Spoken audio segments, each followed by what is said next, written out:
Well, greetings everybody, and happy Friday night flights here. We're meeting up tonight on Black Friday. Should be a good time. We are sitting here at what is it, Nisa Airport, and tonight we're going to have a good time. We're flying around Japan still. Tonight is a special night. We're going to be actually making it all the way to Japan, to Tokyo, and we're also on the way out of Tokyo going to be visiting Mount Fuji. So those are two major landmarks here that it should be kind of nice to check out. I hope everybody had a wonderful Thanksgiving. I did. And yeah, welcome to Friday Night Flights. And how you doing tonight, Bob? Going good, going good. Thank you. Yeah, good to see you.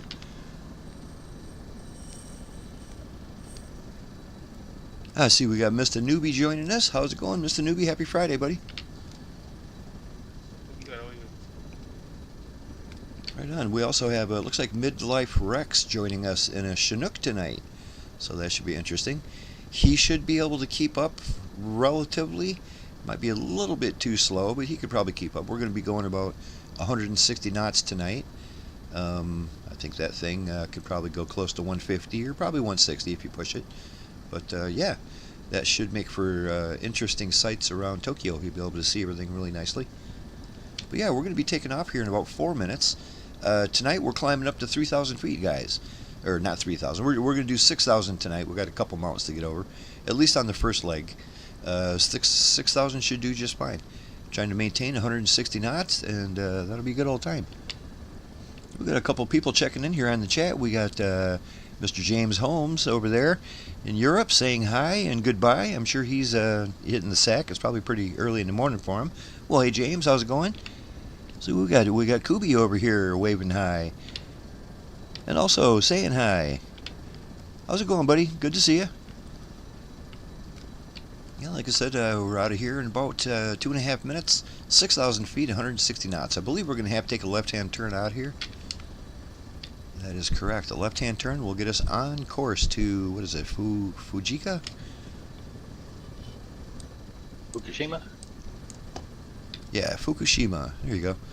I've already figured out for Fukushima when we get there, we're going to be landing on runway 1 because there's an ILS approach. That makes it nice and fun. So count on that, runway 1 when we get there. I'll give you the details when we get a little closer. And yeah, we'll be taking off in about 1.5 minutes. All right. Sounds great.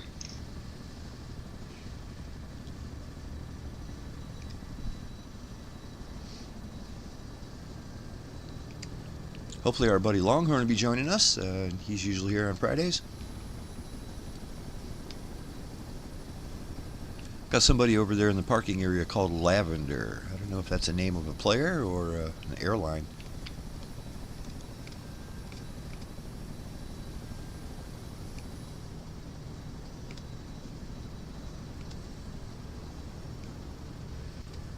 No, I'm not seeing that name tags.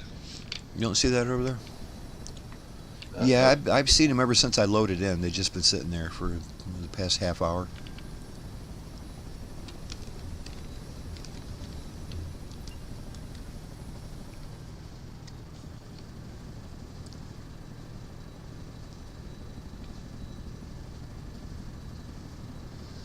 Alright guys, we're going to be starting this flight in 1 minute. So make your final preps. 1 minute.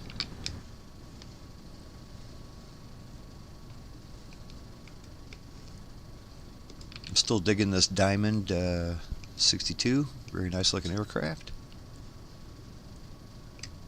Yeah, it's fun to fly. It is.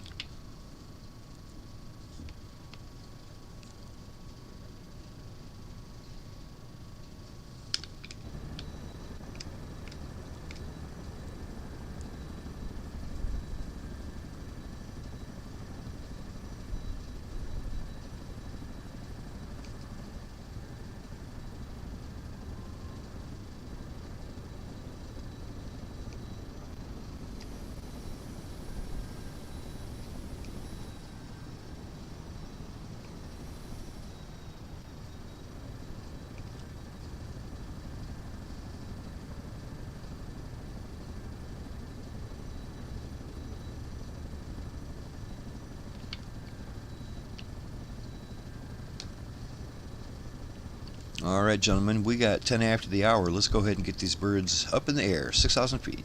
Lazerbolt is rolling.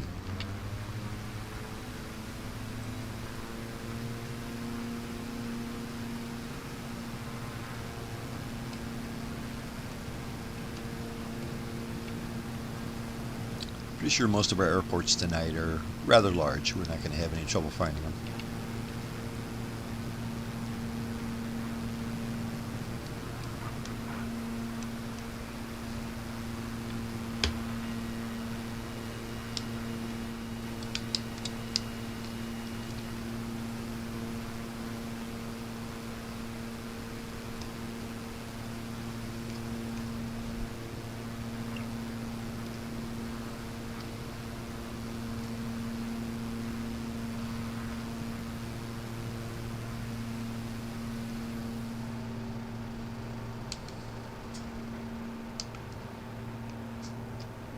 Quite a city around here, isn't it? Once again, it's like there's no huge buildings, no skyscrapers, but everything looks nice. It's a big place. Yep.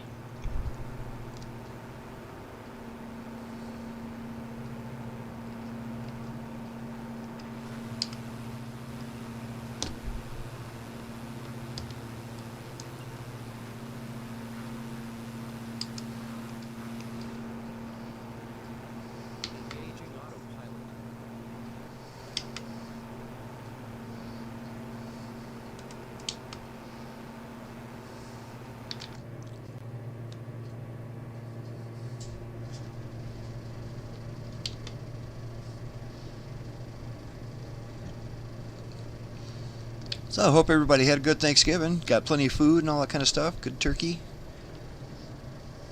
Oh yeah, a lot of leftovers too. And I didn't even buy a big turkey. It was just my wife, me, and my daughter. So. Right. Yeah, that's one of my favorite things is them leftovers, man. I love it. Give me a good sandwich later on.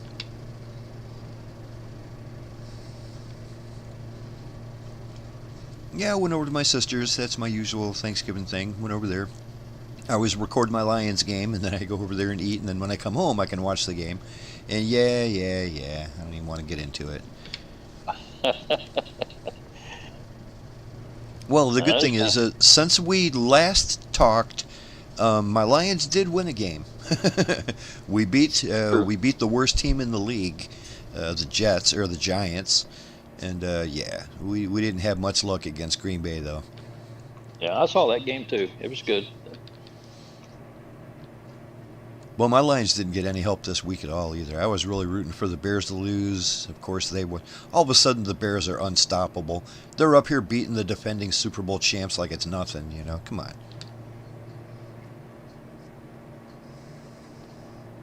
And it's pretty rare that I'm rooting for the Eagles. I mean, extremely rare. And, yeah, of course, they couldn't get it done. Come on. Come on, Eagles. And you know, I watched Dallas beat the Chiefs. That was fun. Yeah, we got to play Dallas next week, and that'll be fun. Of course, Dallas is on an absolute tear right now. Yeah, they starting to come alive. So, boy, they were not doing so well earlier. No, they didn't start the season very well, but boy, they picked it up. These last couple weeks, they've been great.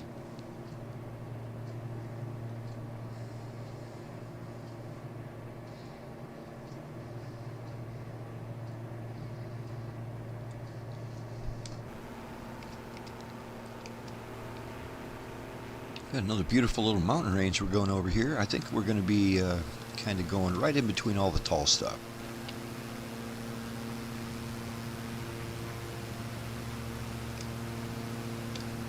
Yeah, I sure do like those Chinooks. I see Midlife Rex is flying one of those. I don't particularly like flying them, but I love seeing them. They're beautiful aircraft.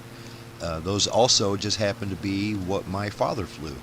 I've mentioned a couple times that he was an Army pilot. And yeah, he flew Hueys and Chinooks in Vietnam.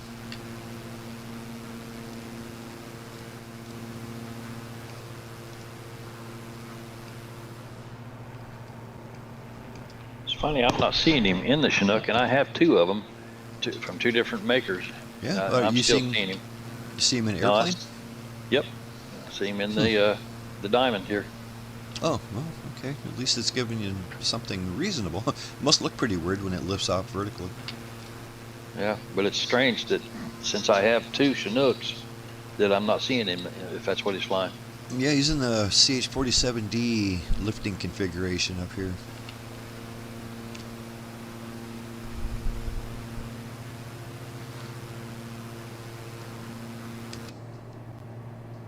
Getting ready to level off at 6,000.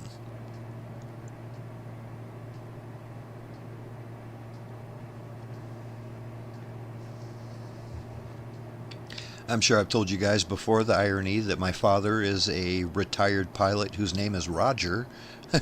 So I'm sure he's heard every version of that joke. I imagine so, yeah.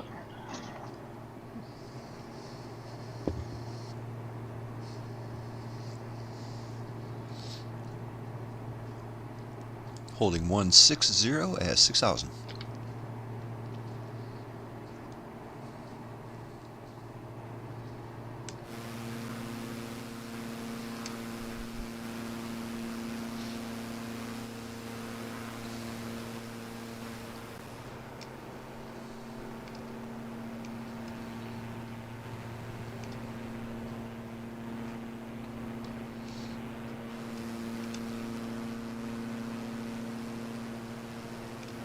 Yeah, I'm looking forward to getting to Tokyo. I'm just hoping it doesn't crash my frames too much. You know, it's one of the biggest, densest cities out there, and it's a lot of stuff for it to have to render.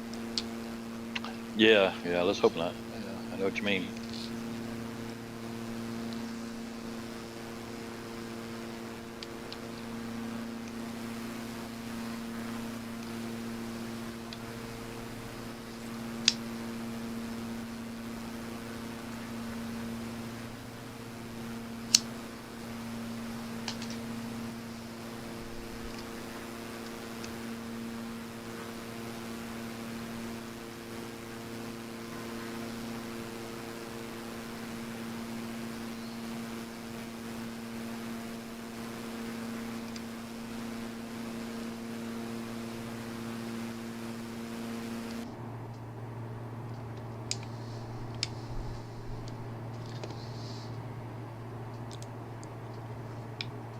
We are 61 miles out from Fukushima. When we get there, like I said, we're going to be landing runway 1. It might not be the straightest in runway, but it does have an ILS approach. That's why I chose it. Let's see here. We got a frequency for runway 01. The frequency is 110.5. 110.5. That is at a heading of 011 degrees. So count on that. 011 degrees for runway 1. There's a little bit of elevation going on, 1,200 feet. Nothing too crazy, but we'll take that into account when we're coming in for our final approach here. Say again, what was the elevation? The elevation is 1,200 feet. Okay. So I'm assuming when I make my descent, I'm going to bring her down to about 4,000 feet, and that will be well underneath the glide slope. Okay, hope so. Well, for sure, 100% it will be without a doubt if you're 20 miles out. If you're 5 miles out, it won't be. If you're 20 miles out, we'll be miles below the glide slope. What kind of altimeter setting do you have on yours? Mine stuck at 30.12. For the barometer? Yeah, barometer.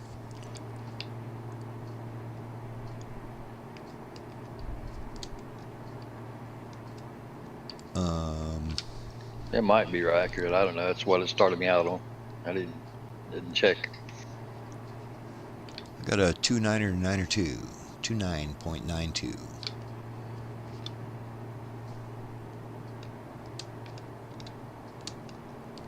Yeah, I forget what the key press is to reset that, and it recalibrates it. I think default is Bravo. It wasn't changed. Is it just B or Shift B? Yeah, that's what I thought it was. At least that's what it used to be. Yeah. Okay. What's the ILS freak there, laser?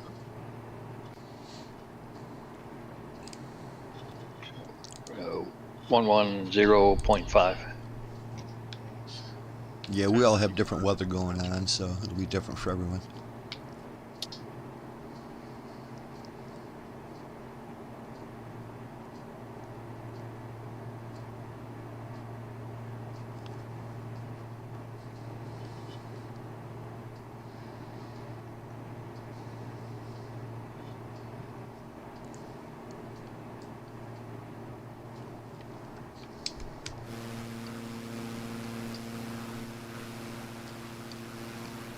Yeah, we are going to see the volcano of all volcanoes tonight. The most volcano looking of them all, Mount Fuji. Just like the film.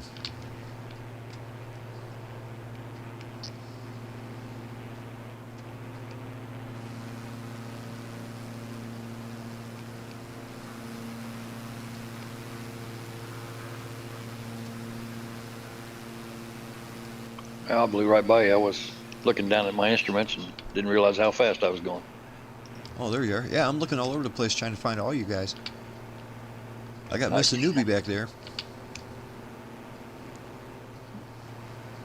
Yeah, and I'm at 170 knots. Really? I must have completely Yeah. different wind speeds than you guys have. Oh, okay. I'm holding 160. Let's see what my ground speed is here. I'll back off because I didn't realize I flew past everybody. I must have a nice tailwind. My ground speed is almost 180. It's like 178 knots ground speed. I'm at 187 ground. I could slow down a little bit if you're having trouble keeping up. No worries. Yeah. TCAS got me getting a little closer, so. Oh, right on. Yeah, I get you both over my left there. I got you. Yeah, I'm just using one of the default weather settings tonight. Just one of the. It's not live. It's not live weather. It's just I forget it's called, like few clouds or something. Yeah, I use few clouds as well. Which I don't know why they call it few clouds, because there's a lot of clouds. They're everywhere. It's just I like using that because it's just predictable on a Friday night. I know what to expect, you know. Yeah. Plus that way I could just choose whatever the hell runway we want because there's not much wind in either of them.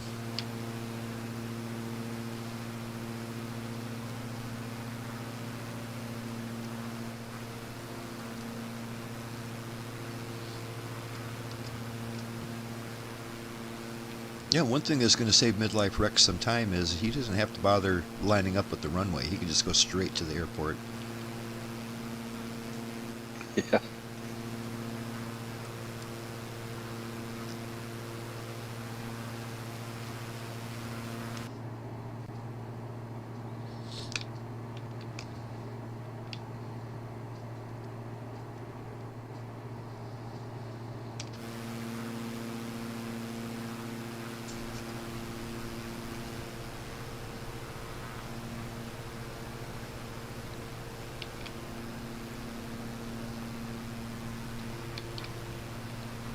Well, we got a couple more people checking in here. We got Vulcan Nerd, my buddy. He says, "Woo, we made it. Where are you guys now?" Well, buddy, we are inbound for Fukushima, and after that, we're going to be in Tokyo. So that should be a good time. Honestly, if you felt like joining us here in Discord, that'd be great. I know you live in Japan. If you had any good information about the area, which I probably think you might, yeah. If you look in the description of the YouTube video, there's a link to our website, msflights.net, and then that will lead you to a link to the Discord. And you should see us here in the Discord. We got the only chat lobby going. We also got our buddy Captain Hopper saying Happy Friday, giving us a cool little airplane icon. So yeah, Happy Friday to you, Cap. I thought you were still streaming tonight. Maybe he's just multitasking. Yeah, Vulcan Nerd says we're still north of him. So that's a good deal. Yeah, we've been slowly making our way south, kind of zigzagging towards the south. There's a lot to see here.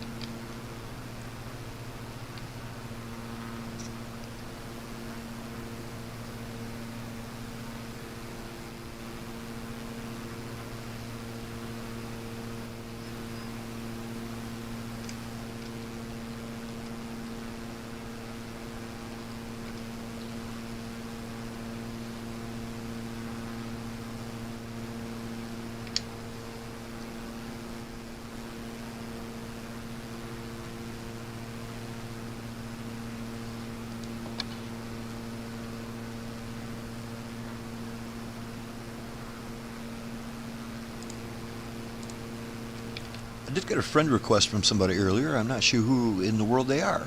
Does anybody know a person named Toast Orange? Seen him around here at all? Toast Orange. Toast Orange. I got a friend invite from a guy called Toast Orange. I didn't accept it because I got no idea who it is. Sorry, this is JMB. Hey, JMB, how's it going, buddy? Good to see you and good to hear you, man. Welcome to MS Flights. Thank and you. Happy Thank Friday. You. Yeah, happy Friday. I hope everybody had a good Thursday. I know I did. Got plenty of food. Definitely. Except for that football game. Except for all the football games, really. Turned out good for me. Yeah, I just found out that you're a Green Bay fan. Sorry, yeah, but yeah. Well, all this time That's you right. hid that from me. I got to appreciate that. So how's it going, JMB? Hopefully you had a good Thanksgiving yourself.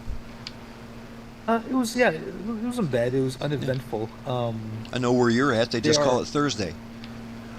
Yeah, that's the thing. It's not a holiday. It's not a weekend. It's not a 4-day weekend or anything like that. So, yeah, there's years where there's a special hotel called Hotel New Sanno, which is it's a hotel kind of in downtown Tokyo. I don't know if it's called downtown Tokyo, but middle of Tokyo. It's for U.S. military personnel. If they're kind of in transition or whatever. And every year they have a Thanksgiving buffet spread there. So I'm sure Sorry. I'm sure the enlisted men love that. Yeah. And for 3,000 yen, which is an exchange rate, it's probably like $22-23 maybe. Is it nowadays? Not a bad deal, if it's good. Oh yeah, it's actually really good. They have like it's $19 actually current rates, not even $20. All you can eat. They got turkey, roast ham, and roast beef. They have all the sides. Green bean casserole, mashed potatoes. I gotta have that green bean casserole. That's my favorite. Yeah, and they'll have completely not necessarily Thanksgiving fare, but they'll have like baked salmon or something like that, or other things like cheeses. Yeah, and it's all you can eat. There's desserts too. They'll have like pumpkin pie, but they'll have like chocolate cake or right. Oh man, you're making me hungry or all over again. Yeah. So I go to that maybe not every year, but like when the food strikes. I have a friend who's ex-military, and it's if you're not military or ex-military, it's invite only. So you have to either be or you have to know somebody. Right. Be with someone. Yeah, it sounds like a private club kind of thing. Yeah, well, because it's primarily for military personnel, but they kind of open it up for Thanksgiving to other people, especially because if even if you're military personnel, if you have if you know of somebody or if you've made friends or something that are not, but you want to invite them, this is how they kind of get around that. So right. It's a really nice place. I missed where you were exactly.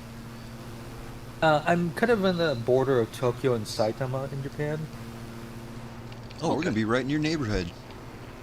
Yeah, so I'm right in the northwest corner, essentially, of Tokyo. Very cool. Tokyo is actually unusually wide. Like, I think most people, when they think of Tokyo, they tend to think of the 23 wards, which are on the eastern end. Then when you go out to the western side, oddly enough, it's also shaped like a little bit like the continental U.S. too, where you kind of see like the northeast, or kind of like the little leg that looks a little bit like Florida, and then like from like Illinois, maybe like Missouri, and then on west, that kind of shape that it has. That's kind of how it's actually what Tokyo kind of looks like if if you were to just look at the outline of it. But once you get to Western Tokyo, you're outside the 23 main districts, and then it's kind of like, like in the U.S., you'll have like unincorporated towns. They're not like, no, they're not like, they're not suburbs. They're just independent towns that just are out there. Kind of a little bit like New York has their boroughs, sorta, ish. Yeah, kind of, sort of, maybe like that. Yeah. I mean, a Yeah. lot of people consider like Manhattan to be separate from New York, but technically Yeah. not. Yeah. Yeah. And when you really get into the western end, you actually get into like, foothills and sort of lower mountains, hills. So it's not quite as urban as you might think of it once Right. you get past that part of Tokyo. Well, I noticed So Japan in general is just loaded with that. And it's very hilly, very green, and yeah. Well, you yeah, can tell it's very volcanic. yeah. I was gonna say yeah, and it's also part of the reason why, like, Japan has to import a lot of stuff is because I think something like, I don't know, like, because it's volcanic land mass, it's like a huge chunk of it. I want to say it's like 90% or something is non-arable land. So, you can't farm, you can't It do doesn't much. have rich soil. It's more rocky and stuff like that. It's like ash and stuff, I Yeah. imagine, and yeah, and rocky. Um, Well, we've got a guy that so flies with us often here, a guy called Matu, and he lives in the Alps. But when he wants to go take a ski vacation, he goes to Japan. And I never thought about that, but it's like, hell yeah, Japan would be the perfect place to go skiing. There's mountains all over. yeah. What was it? 1994 Winter Olympics was in Nagano. Yeah, Nagano. Yeah, I remember that. Yeah. Was it 94? Be getting my It was dates in the 90s confused, there but somewhere. Yeah, I was yeah. just fresh out of college at the time. um, Making you feel young? it was 98. 98. Yeah. Yeah. But Gentlemen, not to break into this, but I love this conversation. Please keep it up. But we are getting ready to come into runway 1. I turned dramatically off to the right. That will help us swing around for runway 1. As soon as I get over these little hills here, I'm going to drop it down to 4,000 feet. That's not much. I'm already at 6,000. So I'm going to drop down to 4,000 feet and be waiting that ILS approach.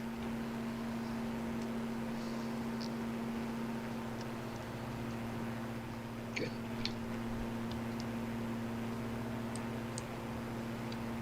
So, have you ever been to Fukushima? I mean, you might have. It's probably not too far away for you. Maybe a couple hour drive or an hour drive.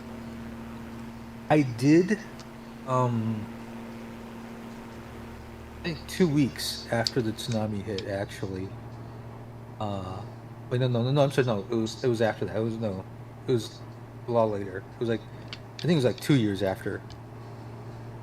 No, it wasn't.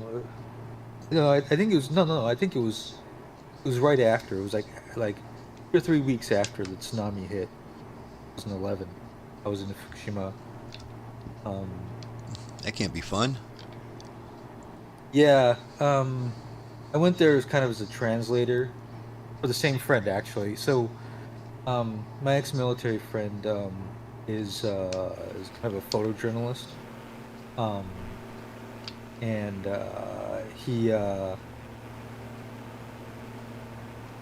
he's uh,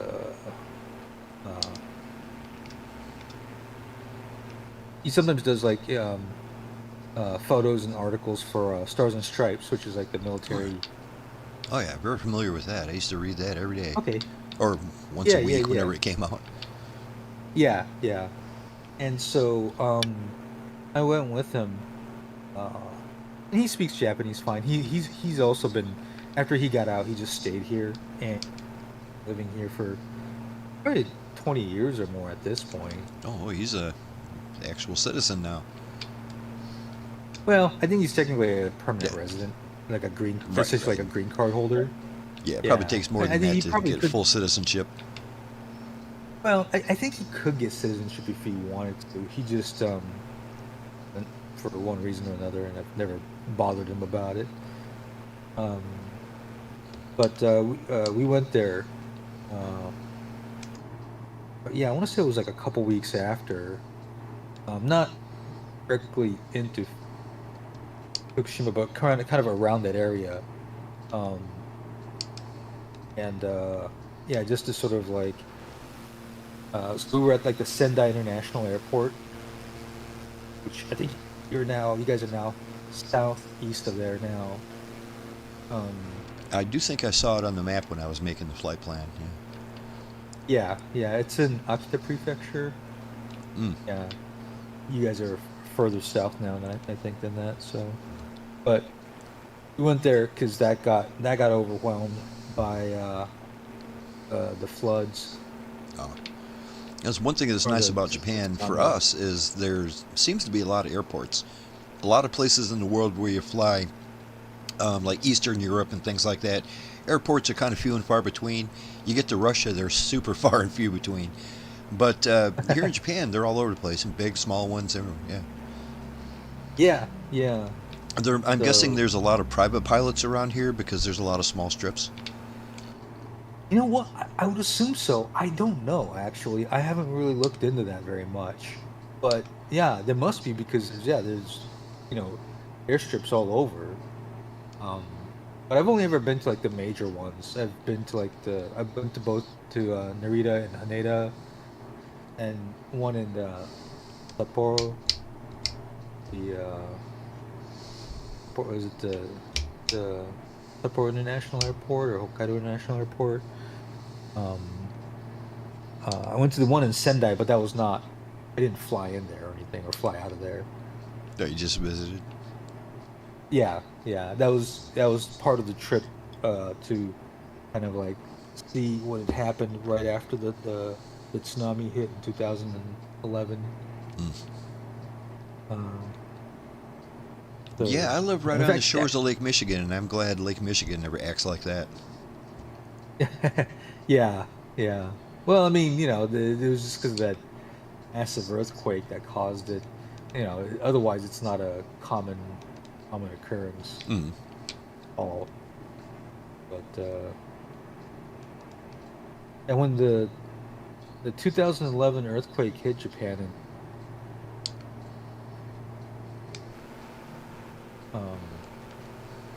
May?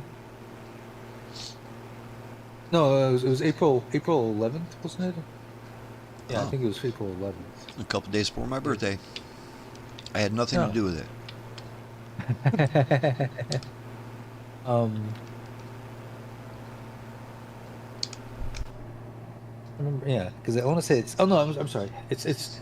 I always get it confused. It's not 411. It's 311. I see.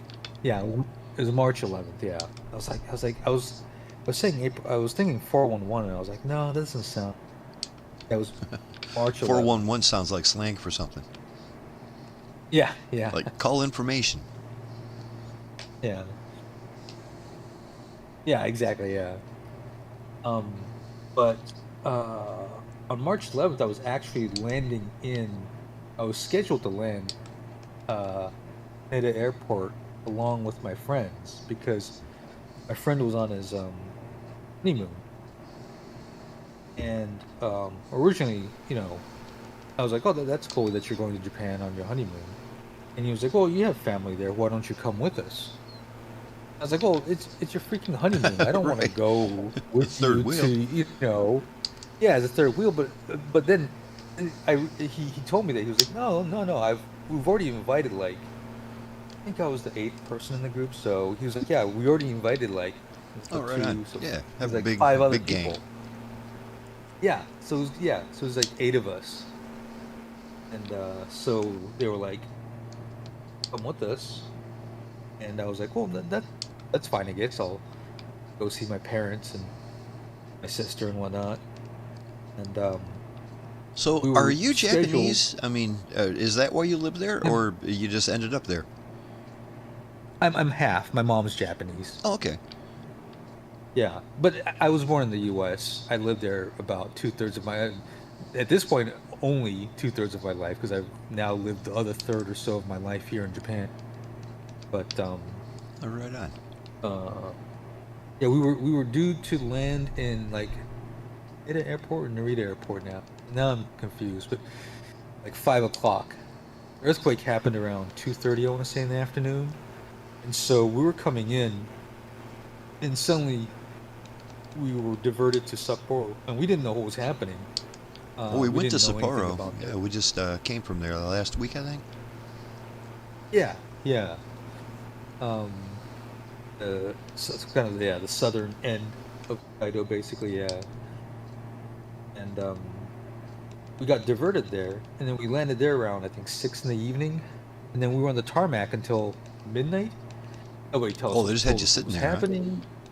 Yeah, I mean, I could see outside the window, and I could see like just planes lining up, all just sitting there, also, or landing and coming in, and we had no idea what was happening.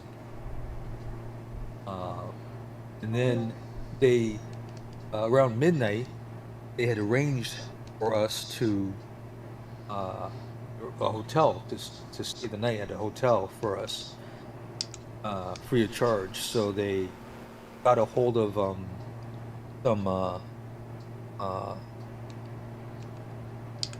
they hired like some bus service in the middle of the night to take us to our hotel for the evening.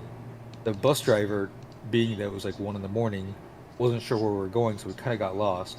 By the time we got to the hotel, we got checked in. It was like 3 in the morning, so 2 or 3 in the morning. I flipped on the television and I just realized like what had happened. Oh, you That's the didn't even point where know. yeah, we didn't know. They didn't tell us. We had no way, and we had no way of knowing. And so then, I called my grandparents and uncle in the U.S. Let them know I was okay, where I was at. And 7 in the morning was our pickup, so I went to bed around 4. I slept for about 3 hours. Woke up at 7. They picked us up and then took us back to the airport. At which point we spent like from like 9 in the morning till 6 in the evening at the airport, just sitting around, milling about with like Just waiting. hundreds of thousands of other people. Yeah. Ugh, I never did that. I think I mean, I've never taken a trip where I didn't have to wait at least a little bit for something, but no, not like that. yeah. But and I think we took off. We left Sapporo around 6 o'clock. We got into Tokyo and got checked into their hotels. My friends got checked into their hotels. I spent the night in one of their rooms because the trains were disrupted and everything, and yeah, I couldn't make it to my mom's place. So yeah, and then I think it was 2 weeks later, and then I think it's maybe a month after. It's weird because like my sense of time has gotten all distorted since then. But I think it was a month after that, because my friend I think went to the area immediately after, take pictures and whatnot, and then he wanted to go back again. So that must have been maybe like a month after. But I mean, the place was still just a wreck. Now there were cars everywhere, but they had been piled to the side of the road. But it was just cars and cars and cars, abandoned cars, because they had been submerged. The tidal wave. Boy, a lot of insurance claims that day, huh? Yeah. So real quick, guys, I am on final approach, fully established on the localizer, coming in runway 1.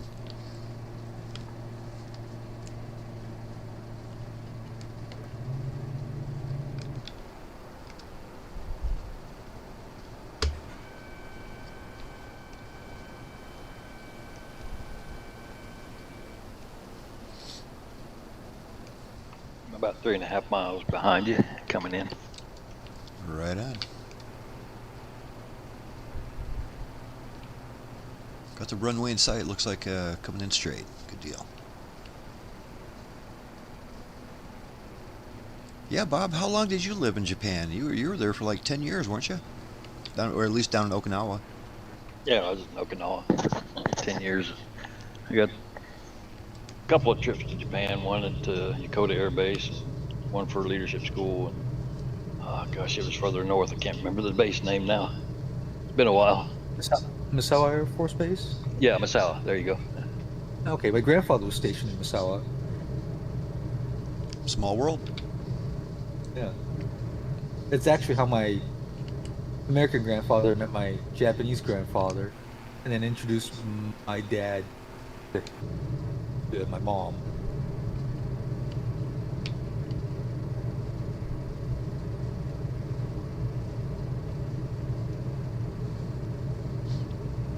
Yeah, that sounds a little bit like Yeah. how my mom and dad met, except it was Germany. Oh, nice. I've never been to Okinawa though. I hear it's really nice because it's way south. It's kind of like almost like a tropical island, kind of sort of. Right? Yeah, yeah. Tokyo, you say? Oh, you mean, yeah. I don't know. Okinawa. Way south. Okinawa, yeah. Okinawa. Yeah, I was at Yeah, way south. I was at Kadena Air Base in Okinawa. I was there for 10 years. Ah, okay. Well, this thing, Japan stretches so far north and south, you can get a little bit of everything. You know, down south you get a Yeah. little tropical. Up north you're close to Russia, and it's like really cold up there. You get a little bit of everything. Yeah. The joke that Hokkaido kind of I tend to think of Hokkaido as the Wisconsin of Japan because it's famous for its like dairy products, so like cheese, milk, you know, and that kind of thing. Oh, sure. So The Wisconsin Yeah, of and it's- Japan. yeah, and you know, it is cold. You know, it gets cold, you know, wintertime. So Does their football team suck? oh, No, I'm a super big not a fan of Green Bay today.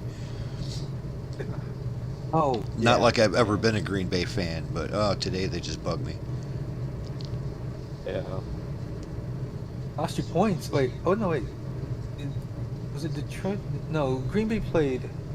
Yeah, they played the Lions Wait. yesterday and beat us. Okay, yeah. Yeah, I mean it wasn't a And they lost trouncing. the It was a point. good game all the way through, but they beat us. And then of course Yeah. those Bears played their ass off and won. It's like everybody in our Yeah. division's going to win this week except us. Yeah.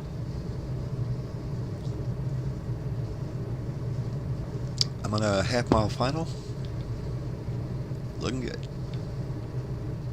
I'm going to pass you because mine didn't lock on. Oh, right on. I'm currently going about 100 knots. I'm going to be slowing down dramatically here in a minute. I didn't capture you.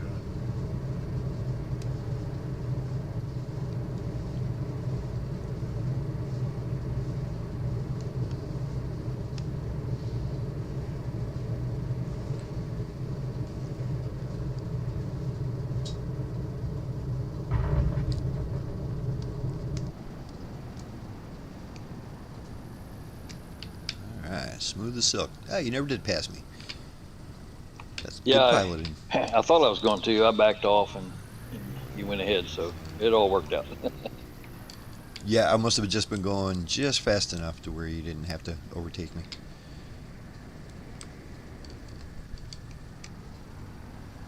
Alright, we're going to be taking off from runway 01 here in a couple minutes after everybody gets down and we're all set. Our next stop is Tokyo itself, the Big T.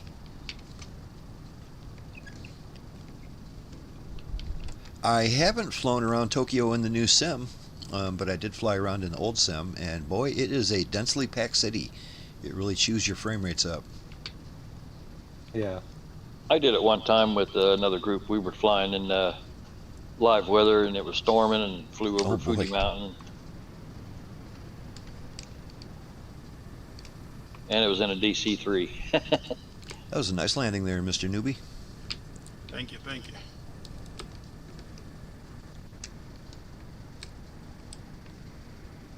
But it made for an interesting trip there. That's been a Oh, I bet. that was in 2020 when we did that, but it was fun. It was flying in stormy weather in a DC-3 over Fuji Mountain. That's interesting. I Let's bet try it is. Yeah, that DC-3, man, that's relatively difficult to fly in good weather. It's just such an old classic airplane. It doesn't have any of the modern, Yeah, coolness I to like it. I like it though. It's I do fun to too. fly. That's my kind of airplane right there.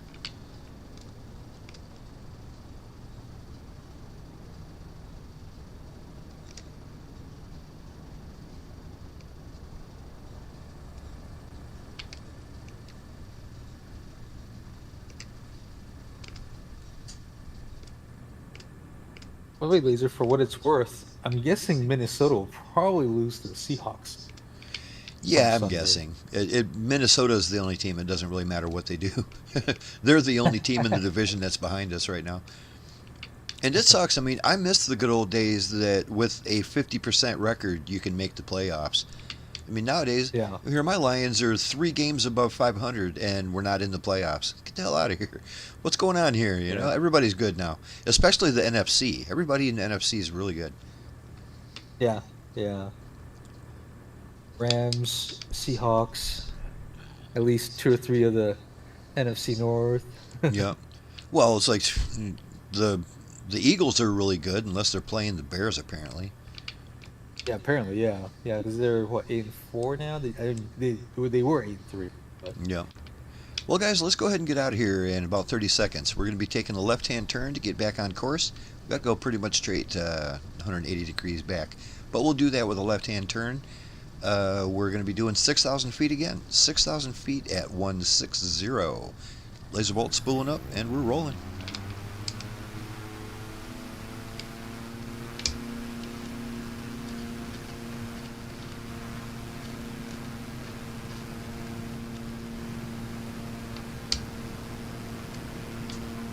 That was a nice first leg. I like playing over those mountains like that.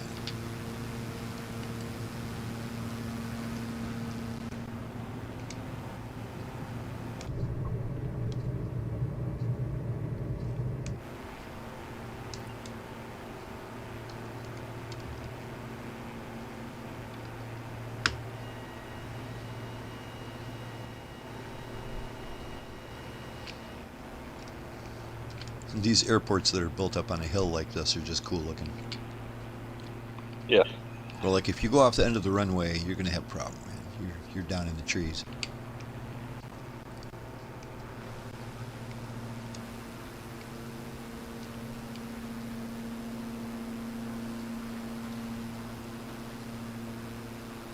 All right, I believe we're about 90 miles from Tokyo. We should get there in a hurry. Longhorn don't know what he's missing. Yeah, I know. I wonder what happened to our boy Longhorn. Hopefully he's just spending some time with family. That's what I was thinking. He's probably got family and visiting and whatnot. So, if not, we'll catch you later, Longhorn. If you get to watch it back. Yeah, we'll catch you next Hope time. you had a good one.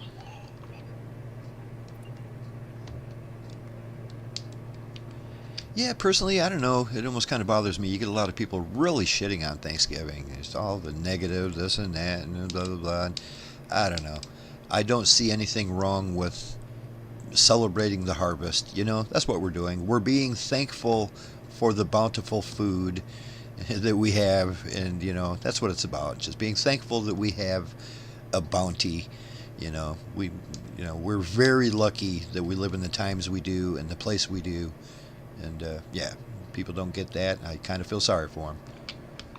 Yeah, well, me too, but I don't let it get under my skin. That's for sure. Yeah.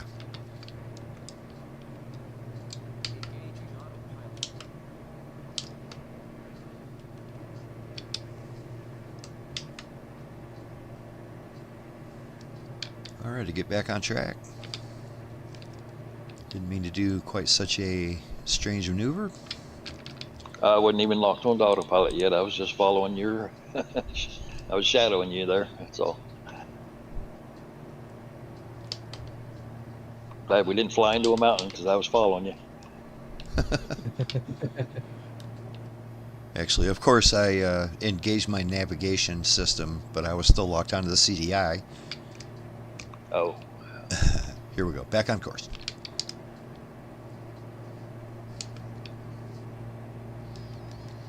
It's like if I'm not forgetting to turn that thing on, I'm forgetting to turn it off.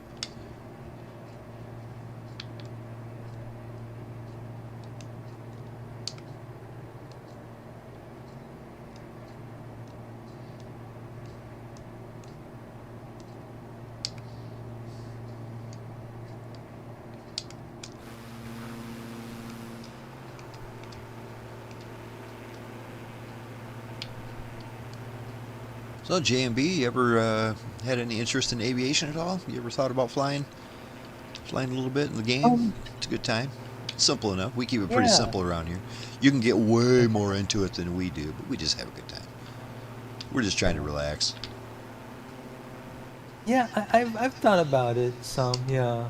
Um, there was a time when I thought about joining the Air Force myself. Actually, not that everybody in the That's Air one way. Forces are pilots. Yeah, Obviously, but I tell you what, that's a great uh, way to get your pilot's license. I mean, absolutely. yeah, That's a lot of people do that because getting it yeah, privately is quite expensive. A lot of years of college, and you're not getting paid for it.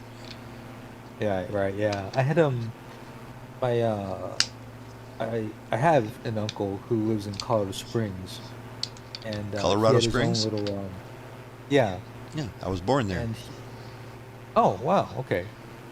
And I think maybe you might have mentioned this before. I'm not sure. It sounds familiar. Um, but my he had his own sort of aviation business where he had a pilot's license and was an instructor.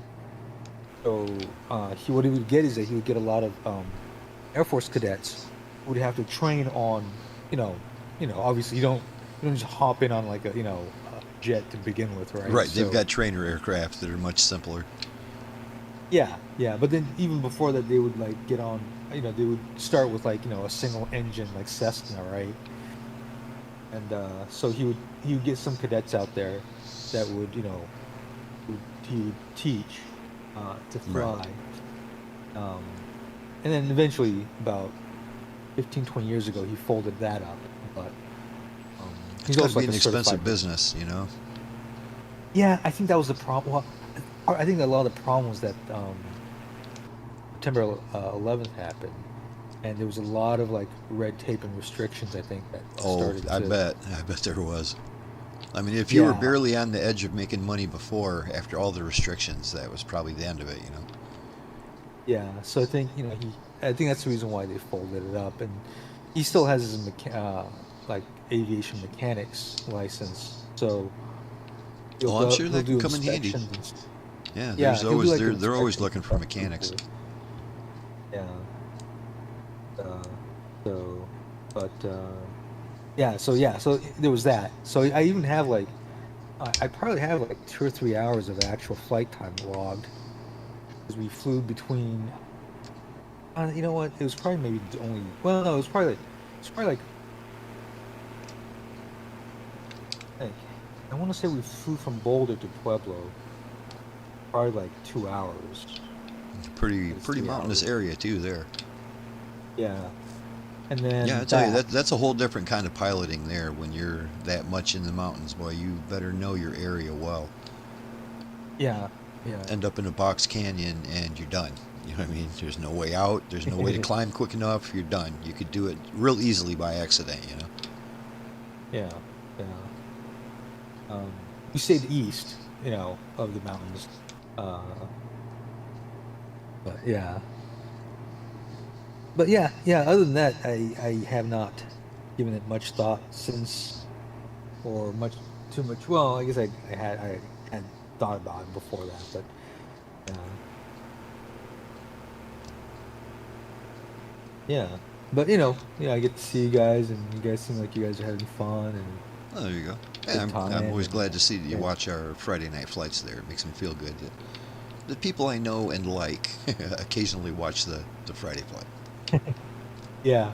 I try to catch as much as I can, but there's like days when I miss it, and there are also days where I'll have you guys on, but I'm doing other stuff, or I'm just like lying in bed or something, and Right. so I'm just like, you know, I've heard that just from sort a of like, number of people that they say they just kind of like putting it on in the background because it's kind of yeah, relaxing.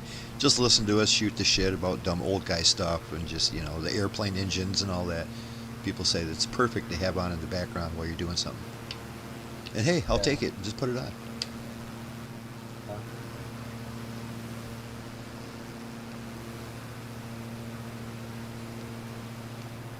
I slow it down a bit so you can take the lead back. Right on. Yeah, I gained 100 feet just so I wouldn't run into you.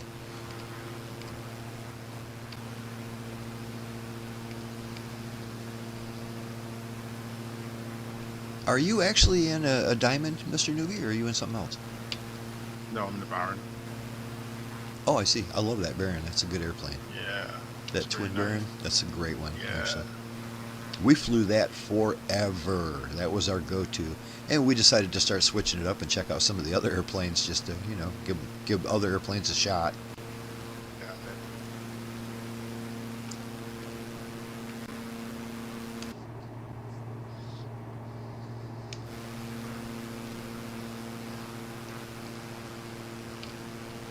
I don't see our buddy Rex anymore with that flying around that Chinook. I don't know if he's still with us or not. He made it to that first airport. Yeah, I don't know. I haven't seen him since then. I figured the reason why he was flying a Chinook was because when we get to Tokyo, that'll make for some great sightseeing, being in a helicopter, you know. Yeah.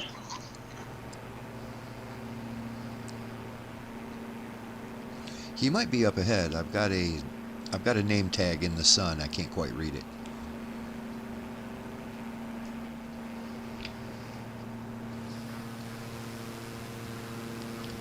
Yeah, it's kind of odd that over the last maybe 2 years, I mean, it's rather recently, 2, maybe 3 years, I'm hearing everybody talk about Japan. Everybody wants to go to Japan. Everybody wants to live in Japan. Everybody wants to visit Japan. A lot of people I know online have gone to Japan and visit. And it just seems to have really picked up popularity in the last few years. Huh. I mean, it's it's definitely a fun place to visit, and there's all kinds, right? Like if you like the city, if you like the more urban areas, there's plenty of that, obviously. If you like more rural parts, there's tons of that. I think people, I think a lot of people when they think of Japan, they go, oh, they think of Tokyo, or they think of like Osaka, like more like The more urban urban. region. Yeah, but once you get outside of those areas, there's a lot of like just random space, and like Oh, yeah. if you like camping, you like Oh, you can tell rivers when and you're flying mountains, around, you can see that it's like, oh my God, there is so much space right? here. Yeah. So there's a lot of that for people who like that sort of thing. If you like cooler weathers, you can move up north. If you like warmer weathers, you can go down south as far as Okinawa if you want. Um, or even other islands too, like uh, what I'm thinking. It's almost way directly south of Tokyo. For address purposes, it's considered Tokyo, but it's like hundreds of miles off into the ocean. Yeah, I think I know what you're talking about. I can't remember the name of it though, but I know what you're talking about. Yeah. I can't believe I can't come up with the Ogasawara. Yeah, Ogasawara. I think. Yeah.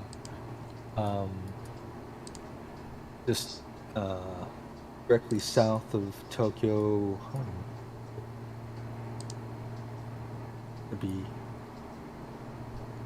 Might be like 900 miles. Well, I'm sorry, no, 900 kilometers. So like what? 500 miles? 600 miles? Does it have a giant volcano right in the middle of it?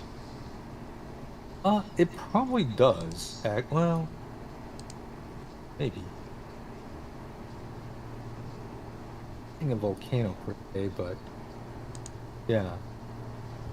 And I'm just looking at the map. There's a giant island to the south of Tokyo, Makiyo something.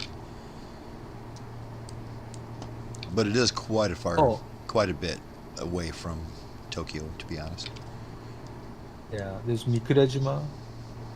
There's Aogashima. Fukushima. Yeah, there's a bunch of islands out there too. If you want to be like just out on the island, a small what amounts to town or village, there's that too. That's one. Yeah, you can go to you can live in a port town or a beachside town, or you could live like more mountainous areas like Nagano. Yeah, I've always been a small town kind of guy, so I'm sure I could find something nice. Yeah, there's plenty of places. So Back when I was in Okinawa, my brother was also in the Marine Corps, and he was stationed at Iwakuni. He was there for a few years and got to come down to Kadena, visit me. And then he went back after he got out of the Marine Corps as a pastor and worked near Iwakuni base. Oh, okay. Yeah, cool. So he Yeah. got to do all that traveling around while he was there, and he misses it. He wishes he could go back now. Yeah. Yeah, I was gonna say, yeah, yeah, that's the thing too. It's like, whether it's mountains, rivers, or the ocean, whether it's food, whether it's, uh, or city part or the more rural stuff, from north to south. You got weather, weather of all kind. I mean, in the middle, it's kind of mildish. It's not too cold, it's not too hot. But if you get into the mountains, if you like skiing, there's That's the way to go. yeah, ski resorts for that sort of thing. Well, it's certainly hilly all over the place. It's like Yeah. I say, you can tell Yeah. it just rose out of the ocean. Yeah. Yeah, there's plenty of stuff to do. You want to eat. And there's like all kinds of food. Isn't that the cool thing too? Is that especially I don't know how it is in the more rural parts, but I think there is. For example, like I have a friend or had a friend who lives in Gunma, which is a prefecture northwest of Tokyo and northwest of so like there's Tokyo, and right above it, kind of like resting on top, is Saitama. North and a little bit to the west of that is Gunma Prefecture, and there's a small like Brazilian enclave of sorts, to where like I got off at the train station there to make my way to her house, or to her parents' house technically, and the signage was in Japanese, English, and Portuguese. Yeah, that's something I And learned yeah, kind of recently is that there's way more people that speak Portuguese than you would think. Well, than I would think. There's a lot of countries where Portuguese is the language. And I didn't realize that. Yeah. I figured Spanish would be a bigger, more popular language, but they're like, no, there's way more Portuguese speaking places. yeah. I guess it Brazil, explains it for with one. back in the day, a lot of the early explorers were Portuguese.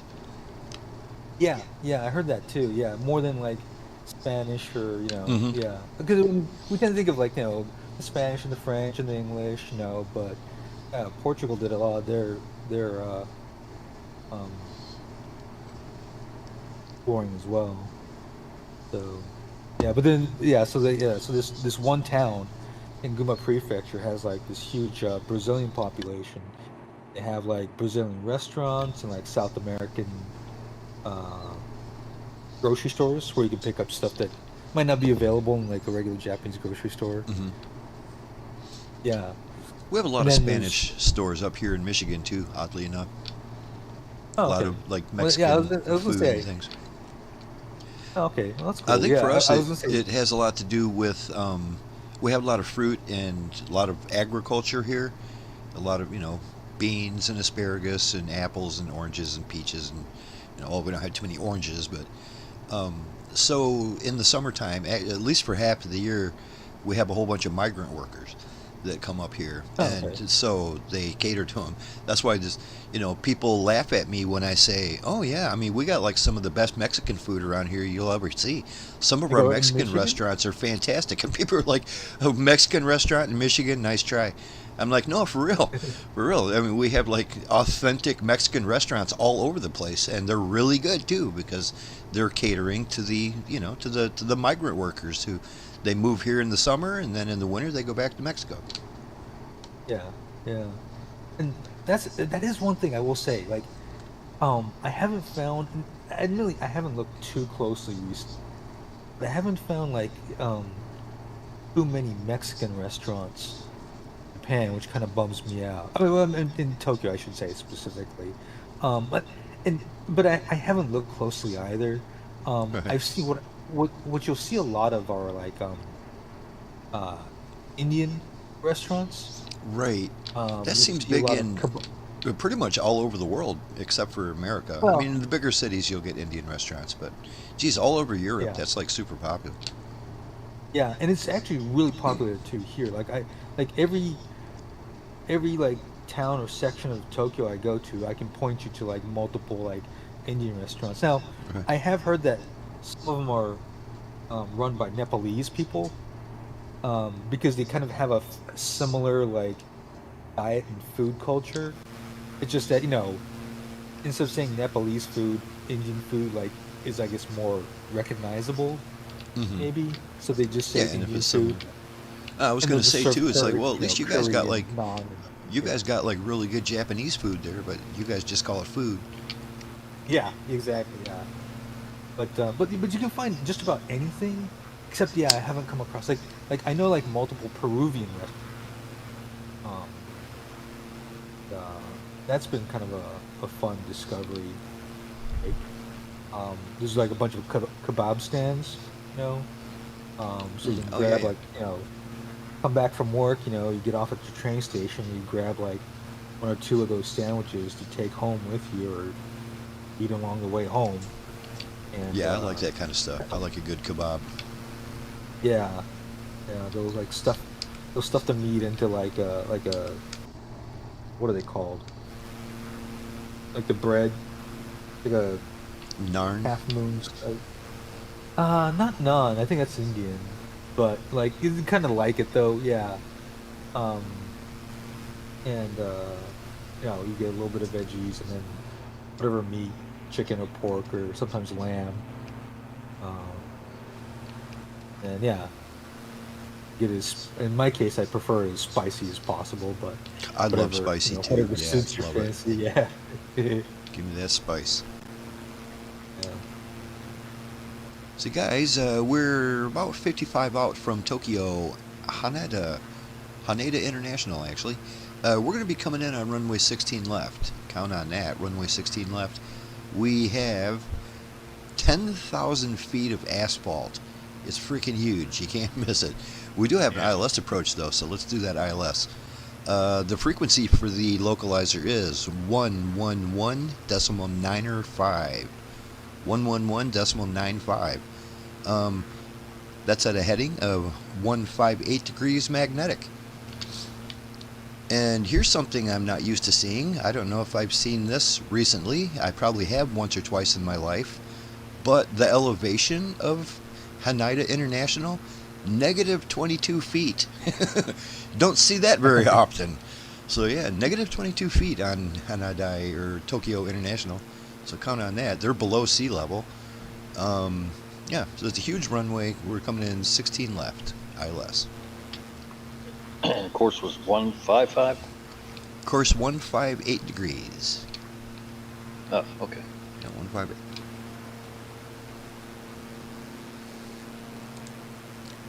Still got a little bit to go. About another 20 miles, I'm going to swing out to the right a little bit, and that will help line up.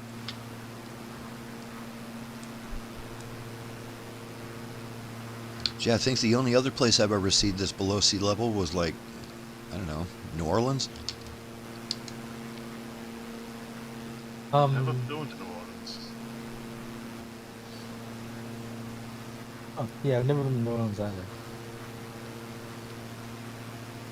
I've been through there in my RV. I never stopped. Went to a ball game there once. A football game? Football, The Saints? baseball, or, Yeah, football in the baseball. Superdome, Oh, and boy. got to eat some beignets and a hot cup of coffee before the game, and some I've peanut- always been told that Superdome is amazing. That was an absolutely astonishing, a big field they got going on. Their big stadium was amazing. Yeah, it was pretty nice. There's some funny people there. I mean, I saw Batman peeing in the corner in the bathroom. That's funny. People were dressing up in crazy costumes for a football game. Didn't understand it, but that was life, I guess.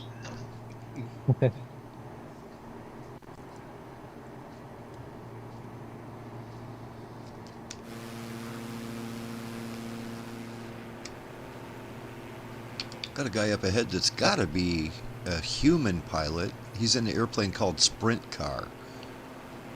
So I don't think, yeah, I don't think there's an airline called Sprint Car. I don't think so. Well, there might be somewhere Yeah, maybe. in the world. somewhere, but I yeah. had to read it twice to make sure it didn't say Spirit, because I know that is an airline. I just crashed. Oh no, your sim crashed out on you? Yep. Oh no, I'm really crossing my fingers hoping that I stay safe when we get to Tokyo. 'Cause like I said, that's quite a drain on the system when we get there. Well, if you want to reload back in, probably the best place would be to just meet us at Tokyo. And we're going to be landing and then taking a 10-minute break here. And when we take off, that's when we're going to fly around the area and check everything out really good. So you're not going to miss anything if you just meet us there. Alright, I'll do that.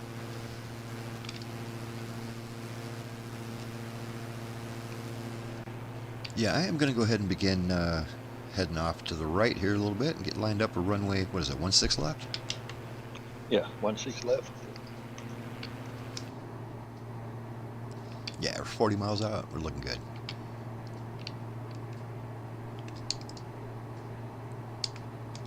If you look on the map, you'll see it's just loaded with traffic. Holy moly, there's a lot of airplanes coming in and out of here.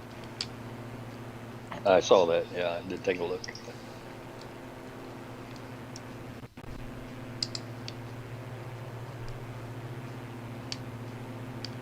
Yeah, Tokyo would be a good place to benchmark your system if you had a new computer to try to see if it's up to snuff. You know, something else I like about Tokyo is you see this occasionally in Europe, but Tokyo has a lot of big cities where you could tell this is a pretty big city, but there's no skyscrapers. I like that. It's just a huge city, and it's just a city, you know what I mean? They don't have their big downtown skyscraper district, you know. I'm sure that'll be different when we get to Tokyo. Yeah. Actually, yeah, I think Sapporo had quite a bit of that going on too. I think it might be because Sapporo, the buildings kind of stand out more since there's probably less of it. Whereas in Tokyo, it probably looks like the surface of like Coruscant, you know? Right on. Oh yeah, So, yeah, the like, big Ecumenopolis they call it, a city that stretches over the entire planet. yeah. So like, individual skyscrapers are probably harder to notice, but like, if you go to like Shinjuku, which is where the Tokyo Metropolitan Government office, you'll see like that section has like a deal of skyscrapers, and then there's like the Tokyo Skytree, which is like I think it's like the 4th or 5th tallest man-made structure. Ooh, it's a big one. Where it ranks these days. I think Hey, I'm when they noticing- start to make it. I'm noticing that we have a couple pilots just joining us, or a couple people here in Discord. Longhorn, how's it going, Longhorn? Good to see your name, buddy. And also Spiffy Mego. Spiffy Mego, Coast Daughter, is what we call her around here. How are both of y'all doing? I'm doing good. Just got off work late, so thought I'd still try to get in. They got you working late on Black Friday?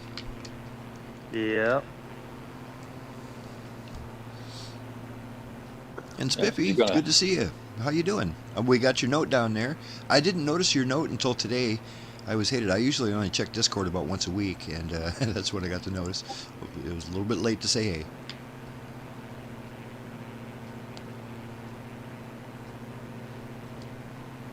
No, we got no microphone from Spiffy Mego. Oh, no. Hi Oh. there, Lazerbolt. There you go. There it Do you is. hear me now, guys? Yep, got you good. Yes. Oh, my phone is about to die. Oh but, no. But nice to get a nice introduction from you, Lazerbolt. But, Hello, Laser. This is the missus here. Always a pleasure to say hello. Hope things are well with you, dear. Happy Thanksgiving. Well, good. Yeah, I don't know if We got the Costa's whole going to be able family to here. hop in for a My minute mom. tonight. Yep, and Post is still here, and he's right in front of me, so let's Oh, see. good deal. Hey guys. Hey, Coast. Good to hear your voice, Hey, buddy. Coast. Yeah, Hey, yo. yeah, I'm sort of in the Discord right now. So, You guys go ahead. Have a great day. I'm still in recovery here. So, Still alive and kicking. Yeah, it's taking all the energy I can get together these days. I know. Take care. Right on. My phone is also about to die, guys. So it's nice to chat with you. You guys are cool. I once told them I could be the stewardess and the. The steward. I'll We be can the always use the stewardess, stewardess. like, you know. Well, I hope you guys had Although I a was terrific remembered I got Thanksgiving. my dad in, so. Oh yes, did you have a good Thanksgiving, Laser? Oh, of course I did. Yeah, yeah. I went to my sister's house and we had a good time. Oh, good. Aw. Well, we got some good folks to get my dad in a better. Every day is better. I think it's initially it's a hard, bumpy road, but Yeah, he's got can't some get a good man down. recuperating to do, but yeah. Yeah, yeah. You guys are awesome, but You're too kind. I'll say goodbye before my phone dies, and just have a wonderful evening, everybody, and hope everyone had a good Thanksgiving. Well, thanks for stopping in, giving us a heads up on what's happening. And Coast, it's always good to see you, buddy, and we'll be up in the sky with you again real soon, man. Take care. Take care, y'all. Yeah, neat. All right, I have already begun my descent down to 3,000 feet. We've got plenty of room to do that here. We're getting close to being lined up with that runway 16 left, so bear that in mind. Yeah, we're about 27 miles out. So yeah, I'm dropping it down to 3,000.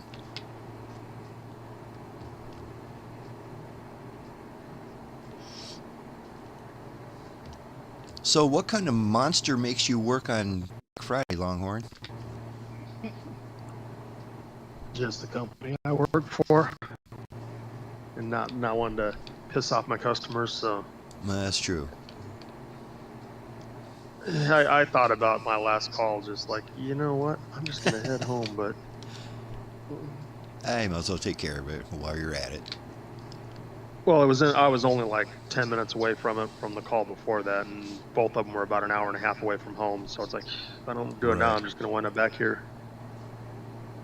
Say, if you guys look directly ahead and just to the right of our path, that's Mount Fuji up in the distance. It is big and tall. We're going to be much closer to it when we head off out of Tokyo. We're going to go right next to it. I'm getting awful close to when I'm going to have to worry about doing my ILS approach here. We're getting pretty close. If you look on the map, you'll see there's a big blob of like DMEs and localizers and stuff. That's about the place. And yeah, Longhorn, if you haven't figured it out yet, if you want to join us, we're getting real close to Tokyo. So I just took off from the airport, the original airport. Oh, yeah, right. So I'm gonna fly it, the flight plan. Are you in an F-18 or? I thought about it, but no, I'm in my 210. Okay. So I'll never catch you. But Yeah, I didn't know what kind of airports you'll have at least 20 knots on us, but you'll never catch us. Yeah. I didn't know what kind of airports you picked, so it's like I was gonna pick my F-14, but it's like I don't know what kind of airports or if I'm even gonna be able to land that thing. So it's like Yeah, I think today most of the airports are pretty big. And I don't know if the thing even has autopilot, so it's like I don't like to hand flying that thing for 300 miles. Right.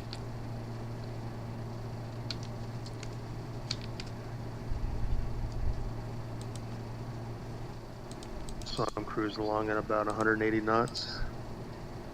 Actually, what's my ground speed on this thing? It's got to be way more than that. Oops, wrong direction. 207.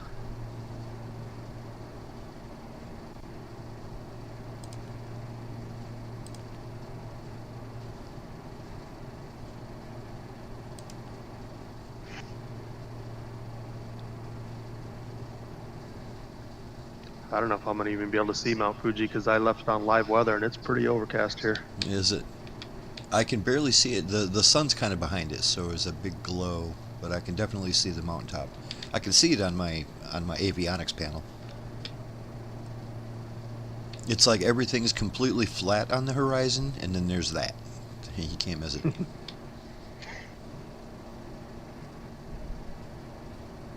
Yeah, also Longhorn, we have a special guest tonight, a buddy of mine called JMB.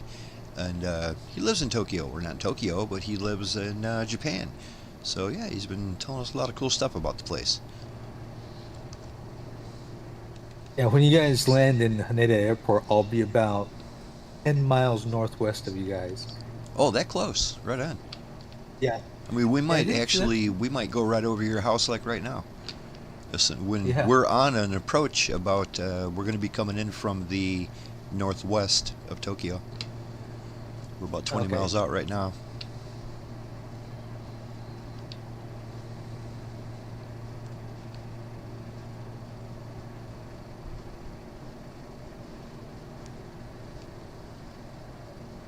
I don't think my aircraft is ice rated. Is this starting to ice up? No, but I'm half expected to because my temperature is hovering just over 30, and there's a lot of clouds. I do have the prop ice, but that's it. Popeyes. Right. That's the only thing in here that's gonna help. Nothing for the wings, nothing for the windshield. You got a little bit of a robotic voice going on, like your internet's not 100%. Maybe it's my internet. Yeah, I'm getting the same thing. Right on. It's not too bad. At least I can understand you. I've heard much worse. Alrighty, I picked up the glide slope. I am underneath it safely, so good deal. This ought to be a nice approach.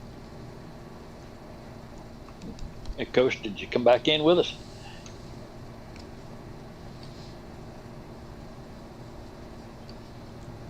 Hi, guys. Oh, hey. Hey. Ghost. Good to hear you, buddy. Happy Yeah, Black Friday. I'm actually working on getting everything back to normal again after I got the help from my daughters fixing it up when I was in the hospital. Well, yeah, that's right. I heard talk of some kind of a laptop you might have access to.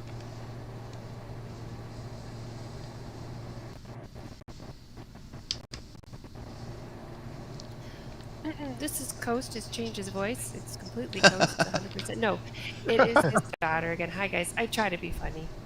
He still keeps me around, which is great. But yeah, I have a gaming laptop. I just have yet to I gotta set up an account for him. And I was trying to do it for tonight, but it didn't work really well. But maybe next week. Right. Yeah, there's we'll a lot of little going stuff back to to it. Because Yeah, this is a luckily really good gaming laptop. the game itself installs real easily. There's not much of an install. It streams most everything.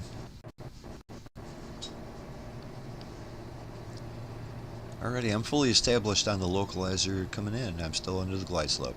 And just look at this city around us. It is massive. Yeah, sure enough. That's some cool bridge down there over the water. Yeah, there is. It doesn't look big enough to go under, though. Oh, no, I don't think so. I'll let you guys game 2-9er, 2-9er. I don't even know what that even means, but I just want to say 10-4, good buddy. No, that's wrong. But guys, have a wonderful night, and I'll let Coast. Thanks for dropping in. It's always good hearing from you. Oh, it's so good to hear you. All right, bye guys. Enjoy your night. Take care. Good night. Right. It's too late for my daughter to be out. She should be home by now. It's Friday night.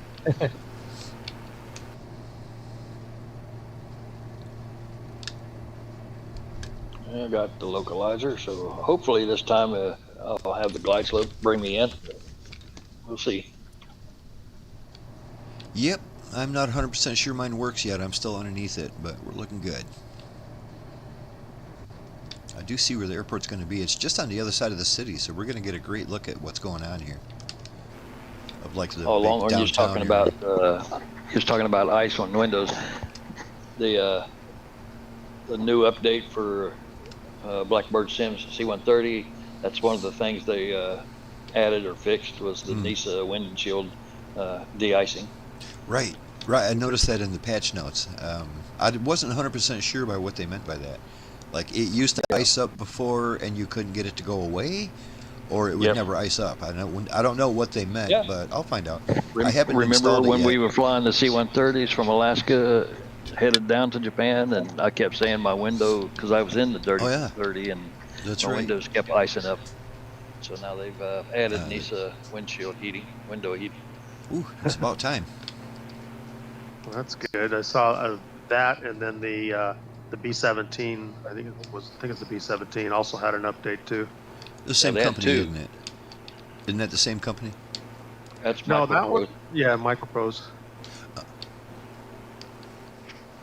Yeah, they come out with an update. Then I got another email today. It says they did a hot patch to that update.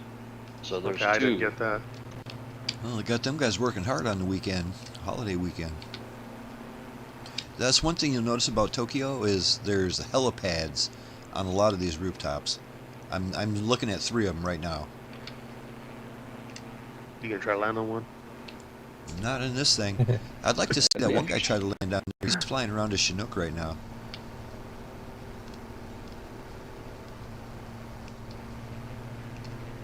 There's helipads all over the place. 1, 2, 3, 4, 5, 6, 7, 7 of them, 8 of them. I mean, like right in the view.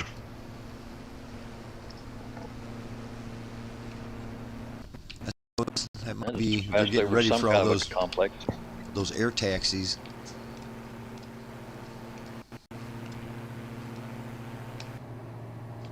By the way, I am locked onto the glide slope, coming in smooth as silk up in here. Looking good.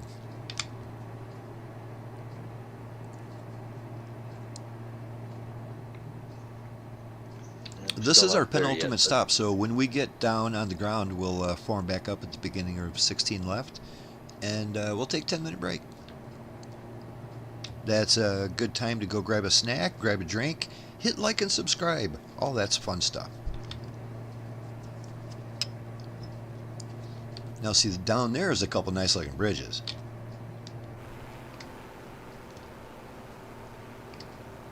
Oh, that building that you just flew, that was to your right, the top kind of split into 2 towers.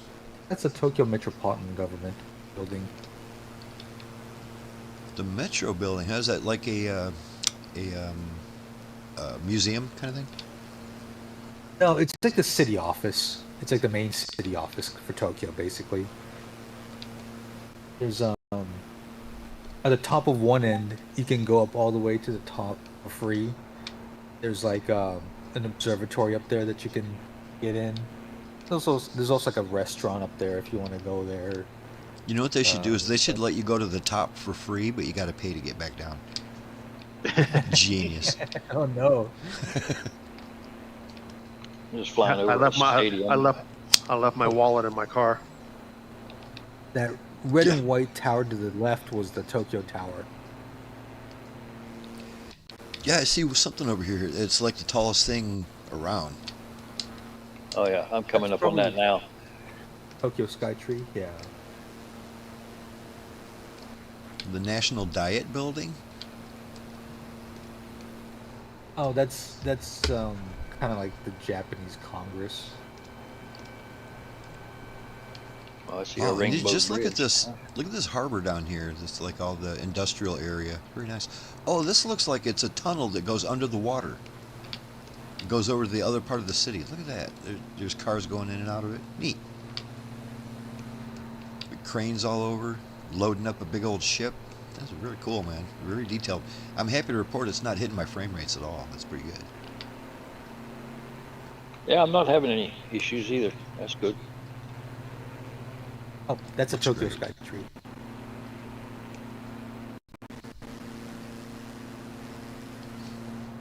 Kind of hits my frames a little bit when I'm turning the camera, or not really hitting my frames, but it takes a second for it all to draw in because there's so much of it. All right, getting close. 2 mile final, runway 16 left.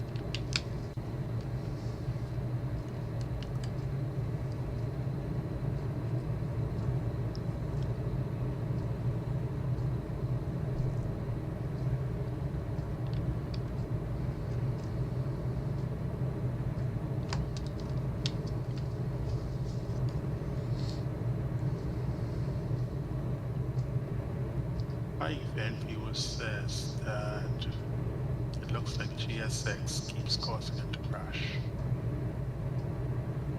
That caused it to crash. Yeah. Did it crash a Justin, second time on you, or just that first time? It did. Well, that's not good. I don't like that. Yeah. My game So has Justin- recently crashed a few times too, but it's always at the airport. It's never up in the sky. Well, I installed, so I'll see if it happens again.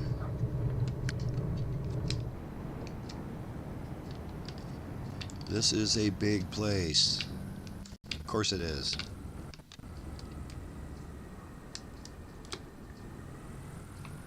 Do you see a hot air balloon over there on the right coming in? No? It's a big red ball. It says car day 1 hot air balloon. Oh, yeah, yeah. Yeah, he's on the ground for me, a la carte A1. Yeah, he's on the ground. Yeah, it's a Huh. big hot air balloon. That's probably an actual balloon, wouldn't it be? That's not a person. Might be. Huh. It's interesting. You don't see hot air balloons too often in the game.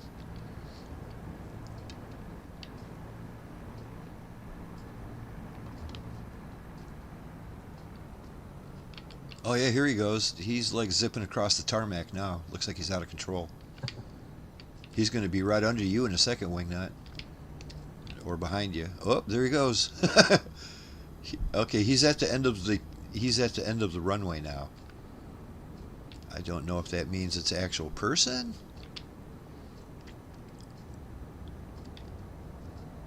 That's very bizarre looking. By the way, I was so busy looking at that red balloon, I barely noticed your awesome landing there, buddy. That was a good, nice, smooth landing. I couldn't turn around and look back at him because I didn't want to blow it. Yeah. Do you see him on the runway now? There he is. He's I going do, again. yeah. He's zipping across the land. You better pull up. I tried to fly one of those one time and had no control over it. You're going with the wind. Another guy here called Steve. That's not an airliner. No, it looked like a TBN or something, 930. Of course, it makes sense that a big airport like this would have Oh, actual people here, you know. He's going out over going the out water. in the water. Oh, he's sunk. Hope it's a submarine balloon. That's weird. That's just bizarre there. It is bizarre. If that's an actual person trying to fly it, they need more practice.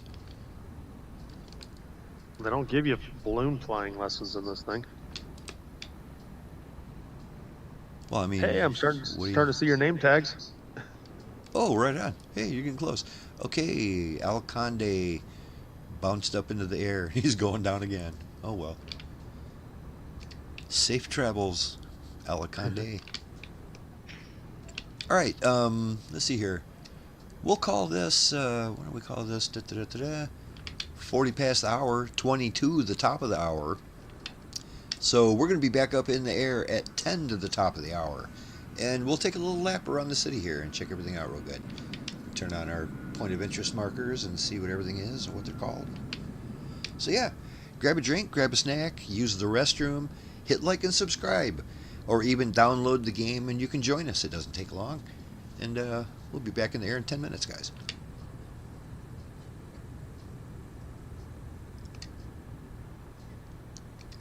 I like that airplane you're in again, Wingnut, that black and gold.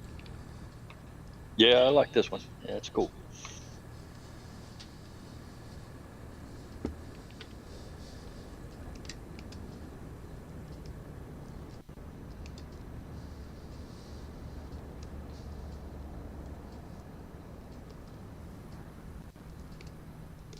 I'll be off for just a moment. Be back.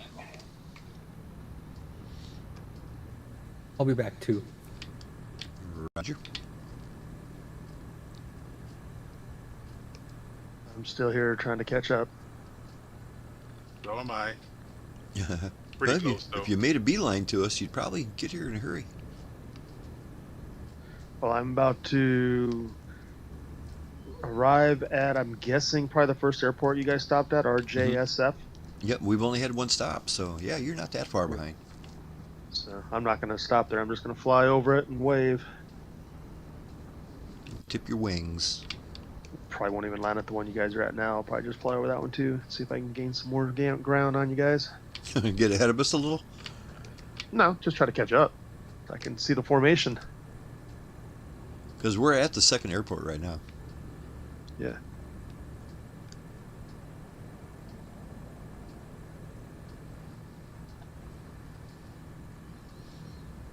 Yeah, like I said, we take off out of here. We're going to be flying right to the side of, to the south side of Mount Fuji. Maybe leaving out of here, let's climb up to a decent altitude so we can kind of check out the top of it and stuff.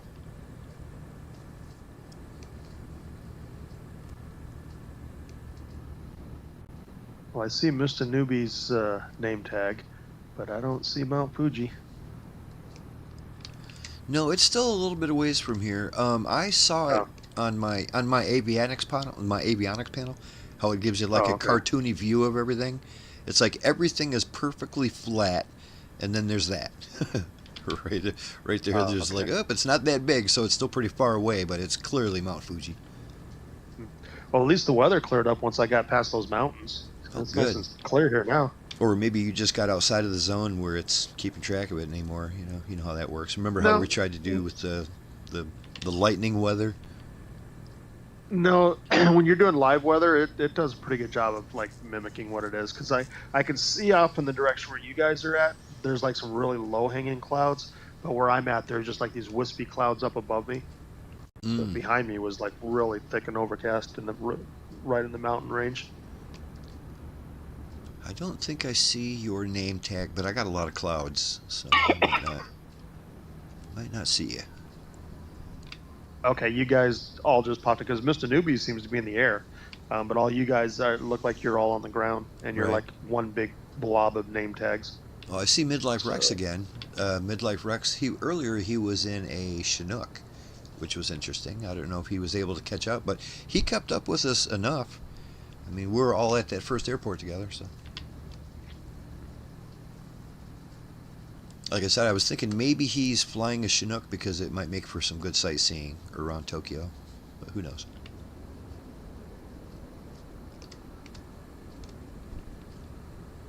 I've always had a soft spot in my heart for Chinooks because that's what my father flew. I used to see him every day.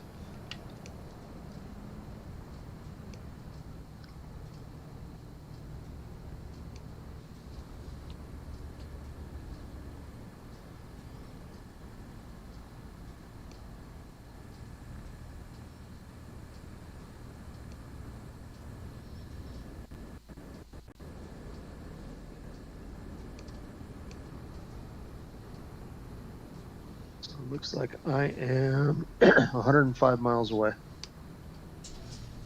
Yeah, it's not too bad. About, I don't know, a half hour if you really hustle. Yeah, it says I'm 32 minutes away.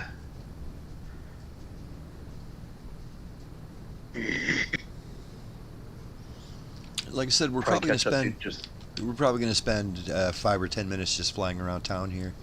And as I was approaching the airport, I didn't have my POIs turned on. But I'm going to turn them on and we'll check out a few of these things. There's that one particularly big tower I want to check out. Yeah, I'm not sure that I've flown into Tokyo since they did the second update. I was impressed with it after the first one, so it ought to look really good now. Right. I've never flown in Tokyo in the new sim. I've done it in the old... Pardon. I've done it in the old one. Like 2020, the old one, from just a couple years ago. But yeah, I've never done it. I've never flown around the new one. And they did update it, didn't they? Twice. Yeah, it looks cool. I'm in my drone, and there is a tunnel on the highway that goes under the highway, or under the... Yeah, under that, under the water there. Yeah, it looks good too. The cars coming out in and out of the tunnel. Yeah. I didn't check out the other side of it to see if there's actually an exit. Well,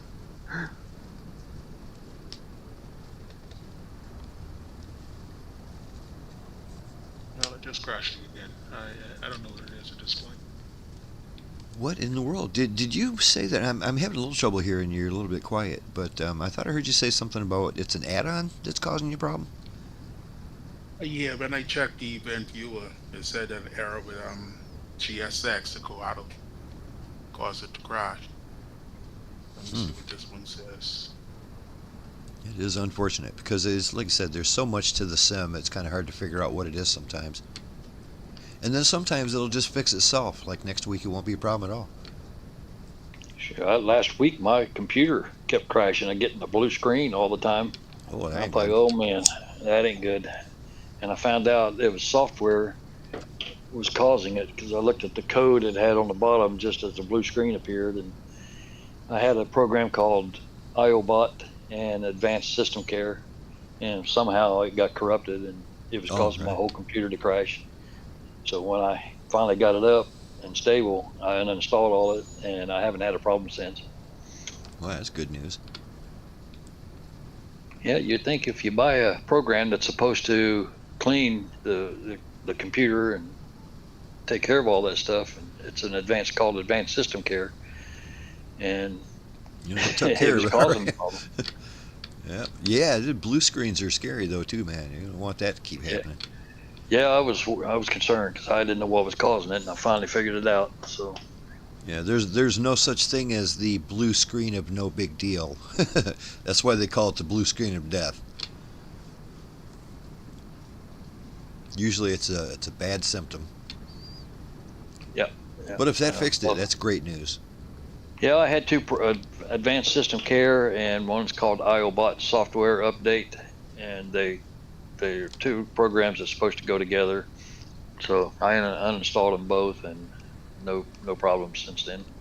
But it seemed like every 15 or 20 minutes it kept shutting itself down and rebooting. Yeah, that can be difficult to diagnose too, stuff like that.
Well, gentlemen, I'm going to roll back out onto this runway, and we're going to get out of here in about 3 minutes. That's another player right there. That's an actual person. There's no way that thing's actually flying out of this airport. Zach Jet. Yeah, the Zach Jet, but he's flying that weird electric, it looks like a big drone. That's the thing I like to fly around Africa when I'm looking for animals, just because you can hover really nicely.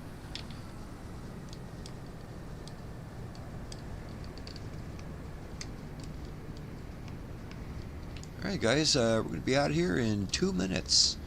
2 minutes, it'll be 10-2. We're going to take off. I'm going to take a left-hand turn and go across the water and start checking out some of the POIs over there.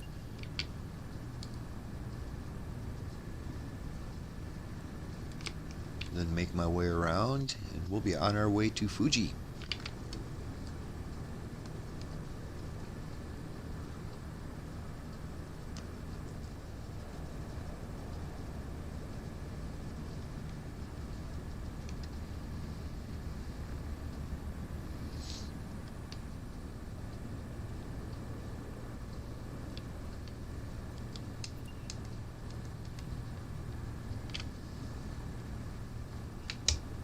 I am going to go ahead and set my altitude right now for 8,000 feet. I'm not going to 8,000 just yet, but when we're leaving here, let's climb to 8,000 before we get to Mount Fuji. Okay, 8,000.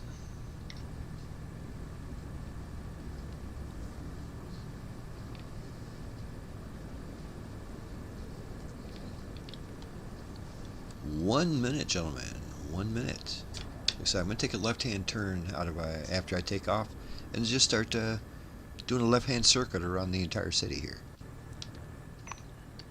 I saw a weather report a while back. It said that you guys and I think where Coast is was expecting like almost 2 feet of snow. Did you ever get that, or is that still in the forecast?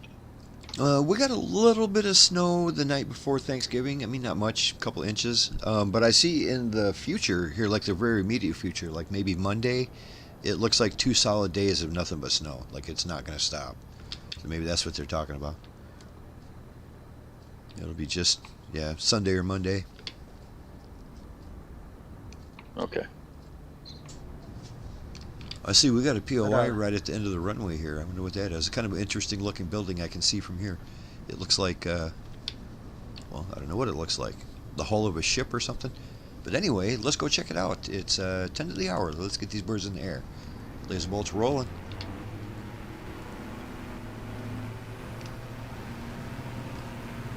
I see a sign that says wind tower at 4 miles. Yep. Maybe that's what you see. That's exactly what it is. The wind tower. Is that what's making it so windy around here?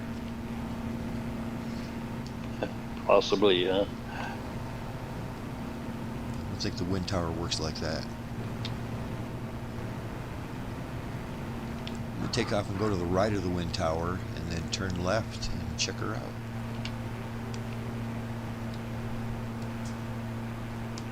It's kind of interesting looking building though. Something about it reminds me of the Sydney Opera House. Of course, I'm pretty far away from it.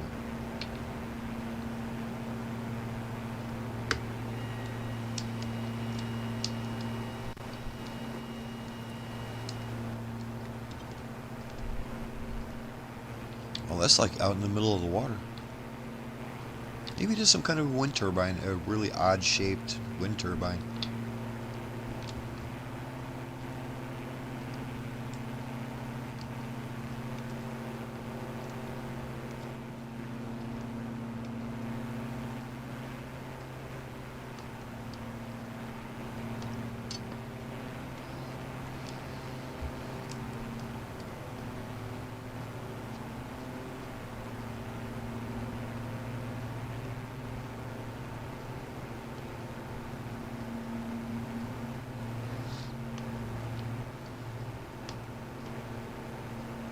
Kind of looks like a big clam with the bottom facing down. Yeah. What'd you say, Mr. Newbie?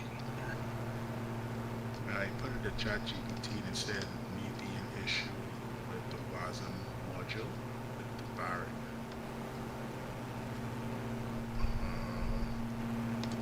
It gives me a few tries. I'm going to try it out and see if it fixes it.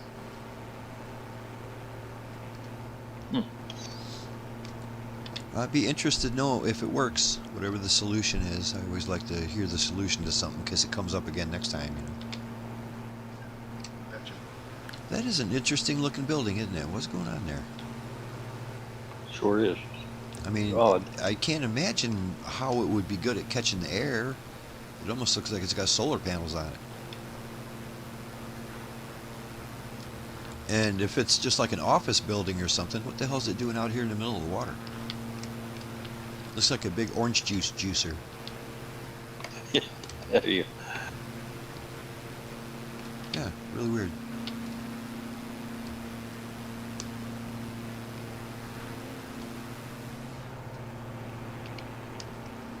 See, that's why we need a stewardess to look this stuff up for us.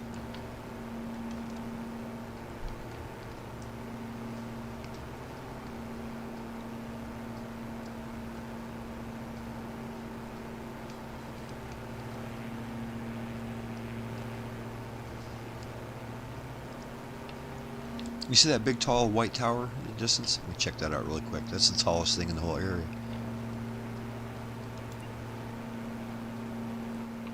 After I go underneath that bridge, of course. Oh yeah, we're on the other side of that bridge. Yep. Going towards the mountain. Yeah. If I go under the bridge and then take a little bit of a right-hand turn, we'll be be heading right towards it. Like I said, that I saw that white tower before I saw anything else. It's the tallest thing around here. Okay, I see it. Yep. Headed Hey, that direction. JMB, welcome back. Thank you. Just grabbing some food. You can finally see Longhorn's name tag. Good deal. About 60 miles away. 68. Good beans. Hopefully you're having good beans for dinner.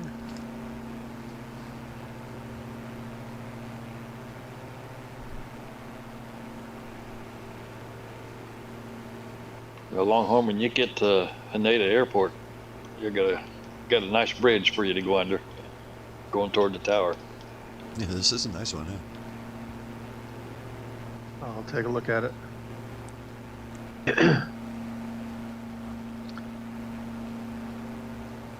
I've actually flown to that airport a number of times. It seems to always be the stopover on the way to Singapore. Oh, I can see why. Yeah, definitely the biggest international airport around.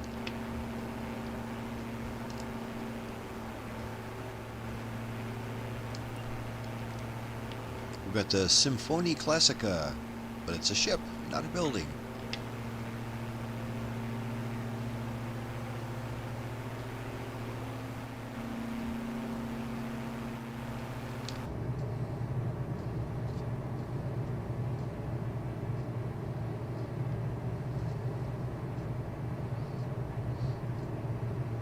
And so about straight ahead, 12 o'clock to Laser is the Tokyo Skytree, I think, and then about 11 o'clock is Tokyo Tower. Yeah. Is this tower here? Reddish, orange, white building. Oh, okay, right. I was wondering if this tower here that I'm roughly pointing at, is that, looks like the tallest thing around here. That's what we're heading to after we go under this bridge. Yeah, the 1 o'clock is, I think, the Tokyo Skytree.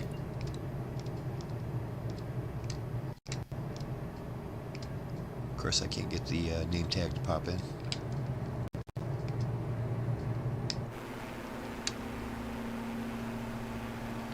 This looks like some kind of a real fancy drawbridge or something.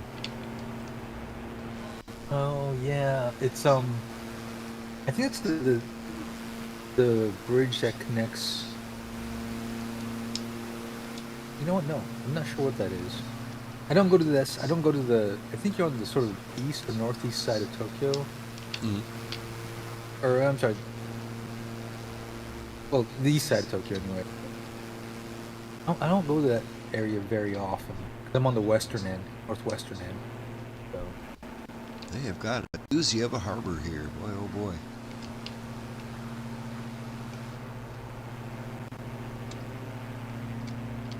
You know, I'm very proud of everybody that nobody's made a Godzilla joke yet. So, congratulations. I haven't because I couldn't come up with a good one yet.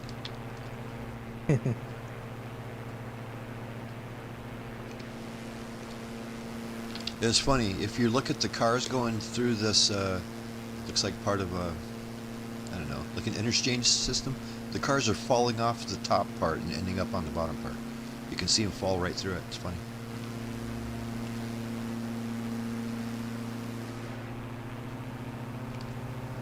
I lost sight of your oh, you're in a different place than I am.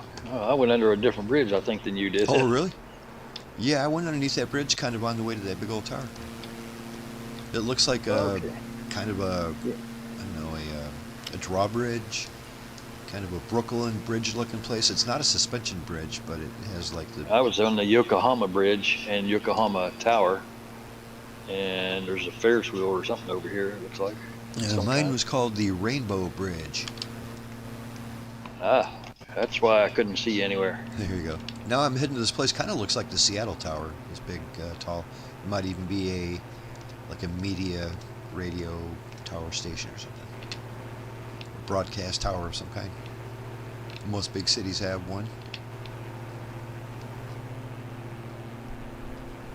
Okay, I gotta head back over. I see your name tag now. Yeah. I'm way on the other side of you.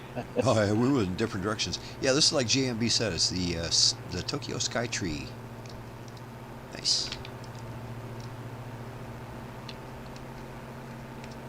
I bet you that's lit up like a candle at night. Probably looks real nice. Towers like this are always lit red, so they look extra cool. I'm flying over some, look like oil tanks, and they're even modeled with rust. That's pretty nice. Oh, really? Yeah. Nice touch. Yeah, very nice.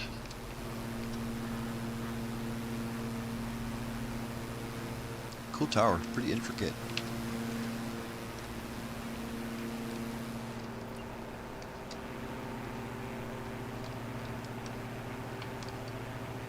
Let's check out the Adachi Ku, whatever that is. Looks kind of small. Adachi is one of the 23 wards / districts in Tokyo. Oh, okay. It might just be pointing out a different part of the city. Yeah, that's basically, yeah. Oh, neat.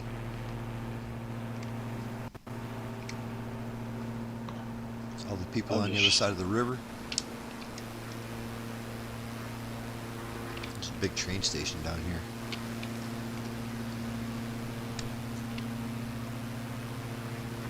Is there a lot of trains going around in Japan? Is taking a train trip common? Yeah, in Tokyo especially, you basically pretty much, especially downtown Tokyo, it's so much easier to get around in trains and subways. This river that you see in front of you, it should be, I think that's a Sumida River, if I'm not mistaken. Nice. Of course, they got lots of bridges. It's right in the middle of the city. They got to get around. Yeah. I'm pretty sure that, historically speaking, this was the main river that they would use to transport merchandise on boat. Like, it might have been because of this river is the reason why Tokyo is here. You know what I mean? Might be one of the reasons they chose this site way back in the day to build a big city. Yeah, yeah. We got a bunch of cars falling off the bridge and going into the water. That's hilarious. They're not just driving on the water, they're falling into it. I think I see them, yeah.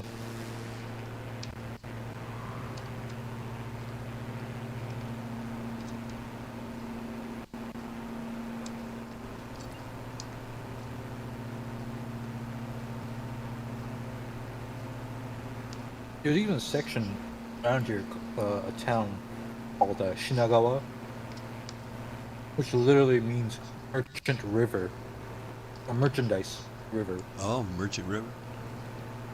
Yeah, right on. It's aptly named if it has, or used to have that kind of traffic. Probably still does have quite a bit of traffic.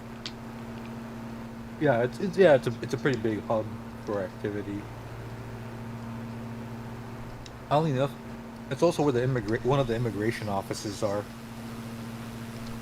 It's the one I usually go to.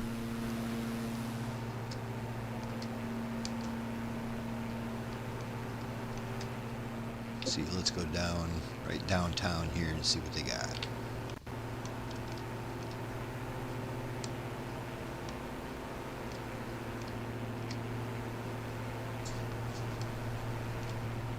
Sometimes it's kind of hard to get the name tags to pop in.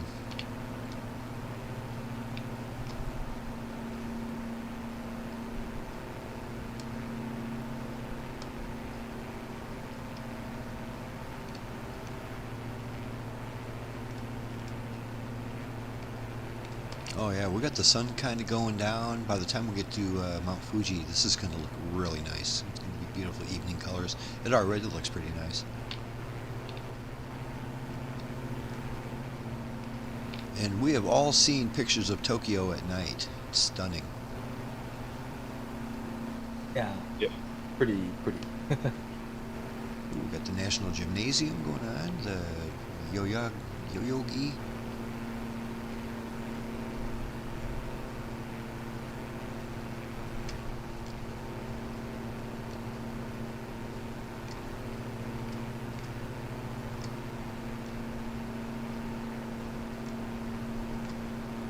If you're in that area, there should be the Yoyogi Park also.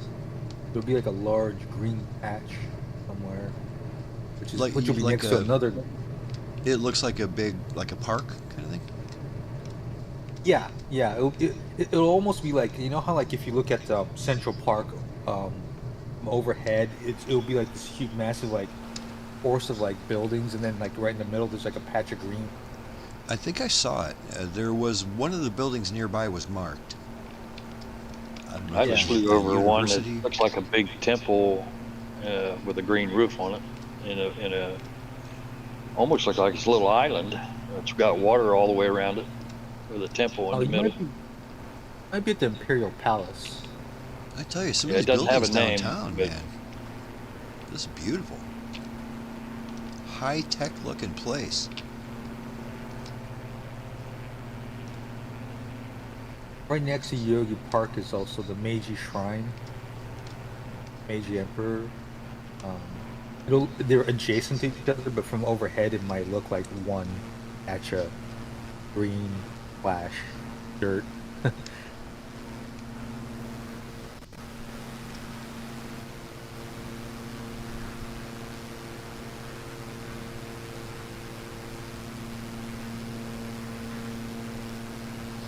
Yeah, this downtown area is one of the nicest I've seen. Just some of the there's a unusual Tokyo- buildings down here are really something. See, look Yeah, at the this big one old with the place little- down here. This looks like a huge park. That's what I was looking at. Yeah, This, that- the the Yoyogi gymnasium, National yeah, Gymnasium. Yeah. I think they made that for they intended to use it for the 2020 Olympics. Well, technically, I think they did use it for. It's interesting looking. It kind of looks like a ship. Yeah. I've been by that Cocoon Tower. Haven't been inside of it, but yeah. Oh, I came real close to crashing. Holy moly. I'm not looking where I'm going, and there's a building taller than I was. I almost took Yeah. out a big red and white metal tower back there a while ago. Yeah, I'm looking at that tower right now. It's pretty big, too. Yeah, that's Yogi Park, I think, as you just flew over. It's just simply called the Gymnasium, Tokyo yeah. Tower.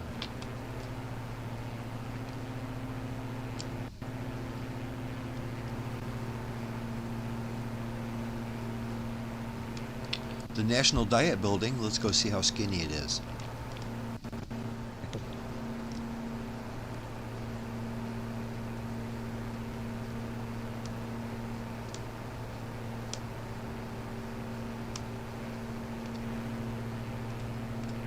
Oh, that looks like the White House or something. Yeah, very cool. Looks like a White House with a pyramid instead of a dome.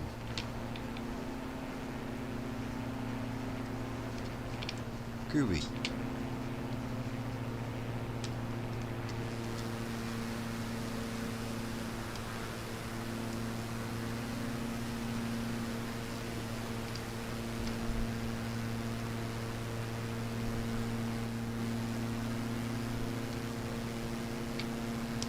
Well, fantastic. It was a great little looky around Tokyo. That's beautiful. I got some good shots here that are going to make some good thumbnails.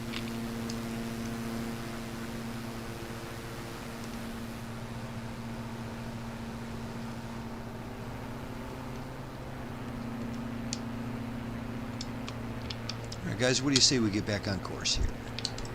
We are on our way to Mount Fuji.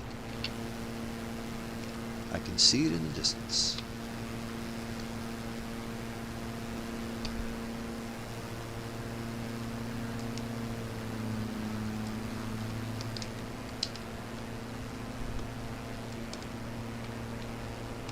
Yeah, and this is the definition of a sprawling city, isn't it? I mean, as far as you can see in every direction.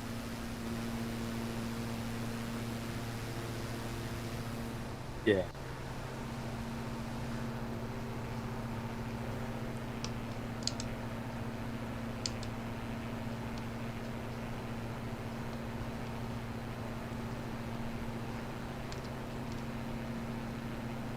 Got a jumbo jet going right through downtown.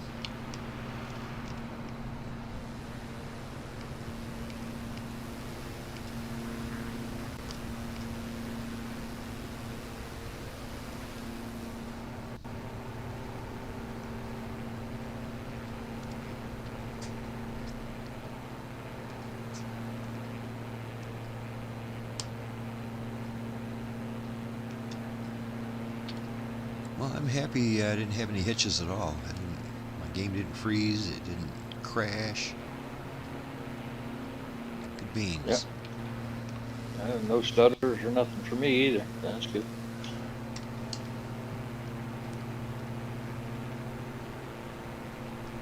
All right, like I said, let's climb up to 8,000 feet. So before we get to Mount Fuji, we'll be about 8,000 feet.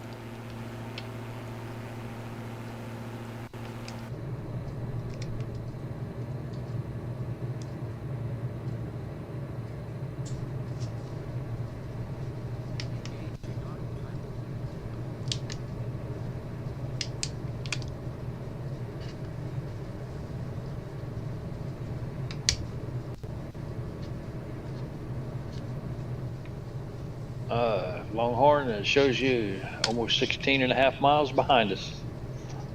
Yeah, I see that. Yeah, you did catch up. Right on, buddy. Yeah. I bet his exhaust is glowing cherry red. His manifold temperature is just melted. There's no temperature.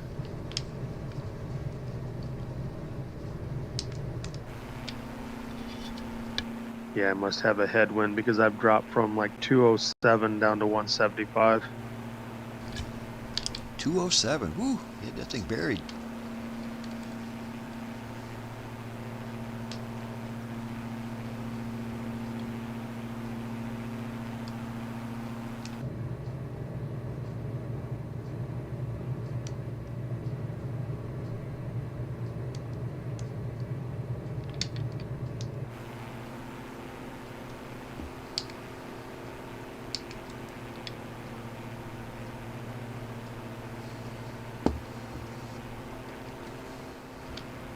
And I'm wondering why I can't pick up any speed, but I got my flaps out still. That'll do it. That will do it.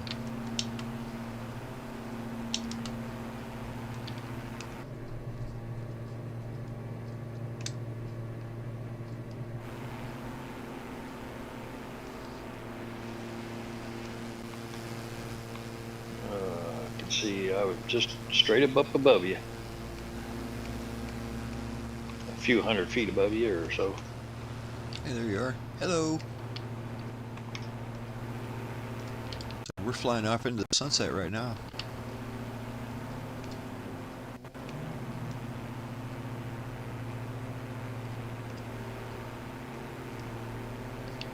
So our flight plan looks like it might take us considerably to the left of Mount Fuji, so I'm going to go to the right a little bit so we'll be a little closer.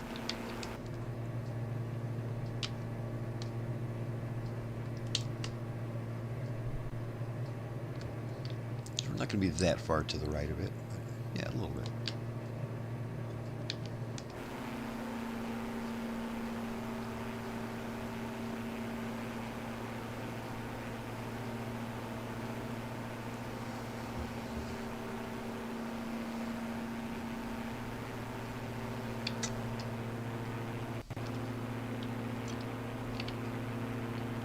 Oh, not only did my Lions team lose to Green Bay on Thanksgiving, but we're losing players at a rapid pace. Our good players, all our best players. Oh, what? I hadn't. I don't know if I'd heard any. What happened? Offensive lineman or our number one tight end got hurt last week. What's his name? Laporta. Laporta hurt. So I picked up the backup quarterback, so I'd have him. He got hurt this week, so we're down to our third string tight end. I don't even know what his name is. Maybe it's Kennedy. Okay, it just came to me, Kennedy. But let's see. The most shocking thing is Amon-Ra St. Brown.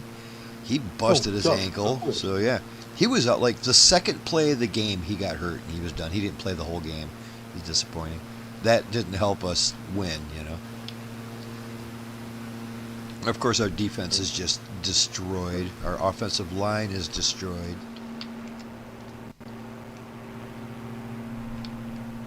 Jameson Williams really picked up the slack for Amon-Ra, though. Still hurts, obviously. Well, it's one of those things, too, that it's almost kind of annoying that they're not placing him on injured reserve. so I'm not dropping him. If he's not on injured reserve, I'm going to hang on to him, you know. Yeah, yeah, makes sense. Yeah. But it might be 3 weeks before he plays again. Right, exactly, yeah.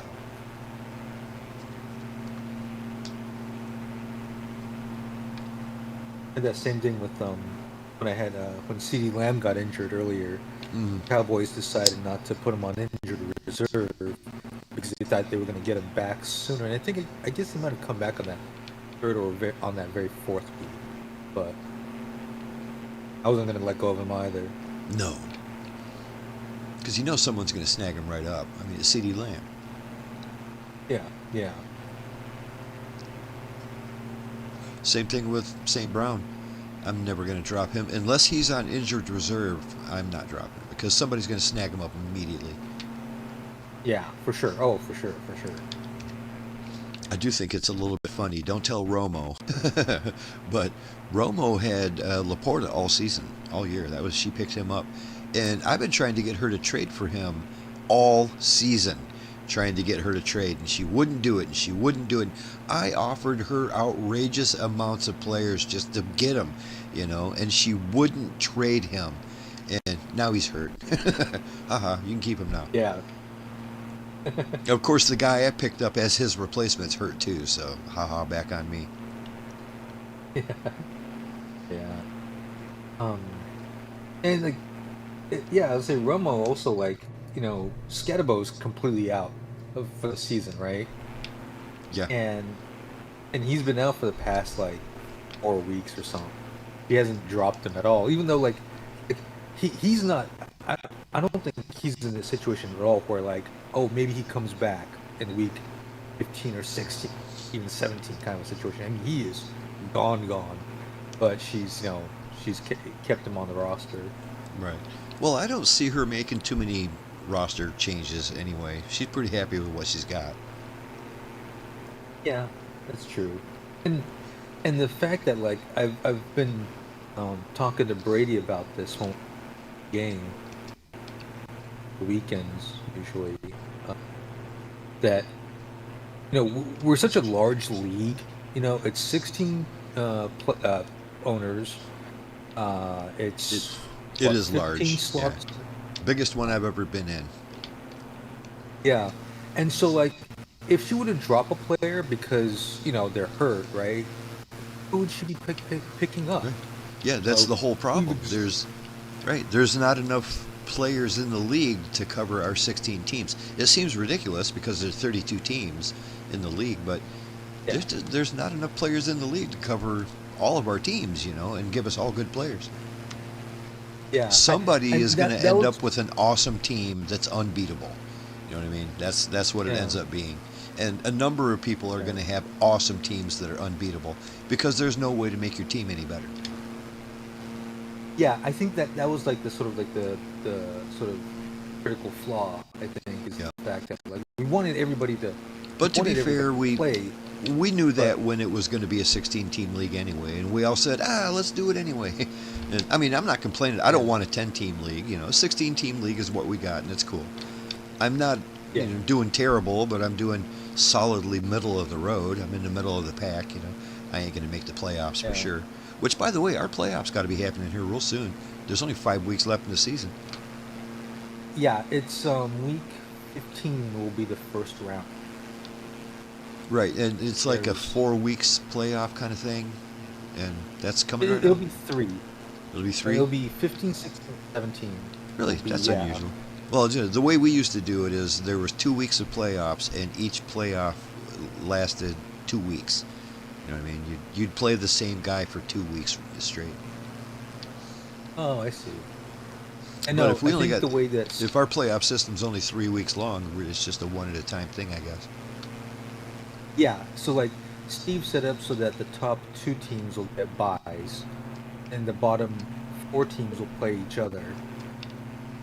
And then that'll be week 15 or 16. You'll play the 2 teams that got the buys, and then 17 will be the final. And So it's like Mount Doom up ahead.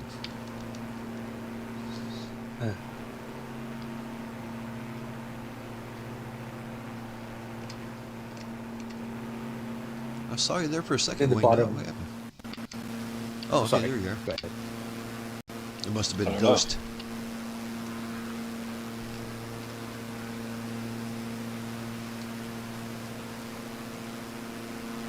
I had to raise my cloud layer because it was blocking all the cool view.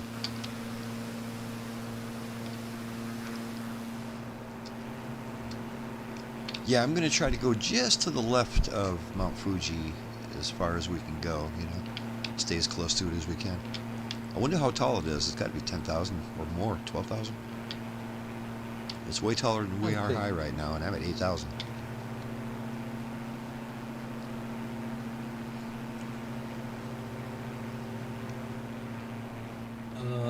It's 3,776 meters, or 12,388 feet. Yeah. 12,000.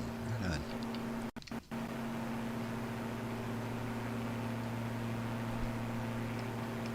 Bet you it was a bad day around here the last time that thing went off. Yeah. I'm kind of curious, actually. I don't know when last. So historically, Erupted. when was the last time? Was it even in history, or was it prehistoric the last time it went off? You know what I mean? It's definitely the major volcano of this entire chain. It says that the last time it erupted was in 1707. Really, that's not as far. Began. That's not as long ago as I thought it would be. Huh. Yeah, I mean it's considered. I think it's still considered an active volcano. So, Sure. it went off in December 16th of 1707. Lasted for about 2 months, ending in February of 1708. Oh, and it didn't erupt from the summit, but from a new crater on its flank. Oh, I see. Made a new caldera. Yeah. It looks really nice right now with the sun behind it and everything. I have a feeling, though, by the time we get to our last airport, it is going to be dark. I better check that airport and see how big it is. Hopefully it's got lights. Yeah, it'd be nice.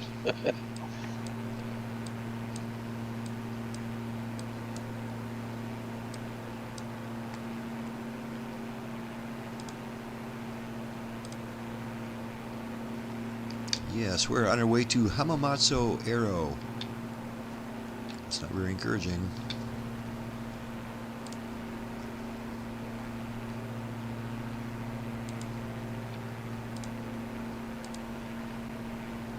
Well, we have no ILS approach at this airport. We do, however, it's pretty big. We have an 8,300 foot of asphalt runway, and we're going to be coming in on runway 27. So count on that, runway 27. We only got 144 feet of elevation, so it's probably right on the coast. And yeah, count on that, 8,000 feet of asphalt on runway 27 at Hamamatsu.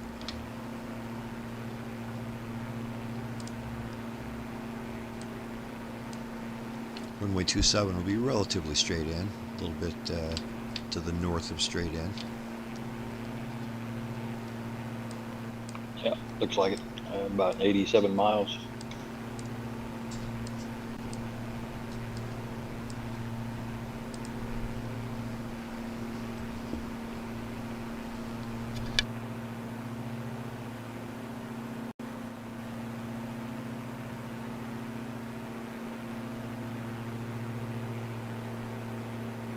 Look out your left window.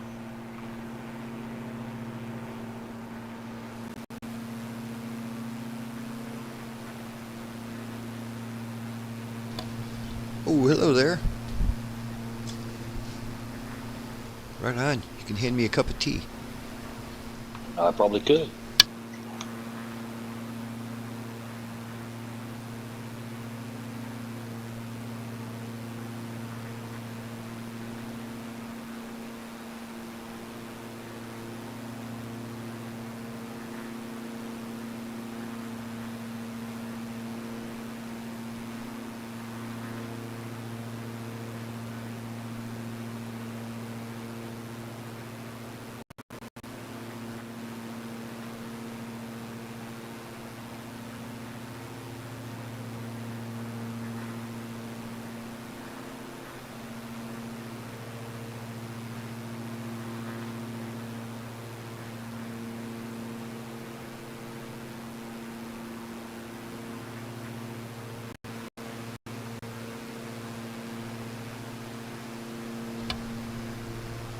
Blue Angels ain't got nothing on you, buddy.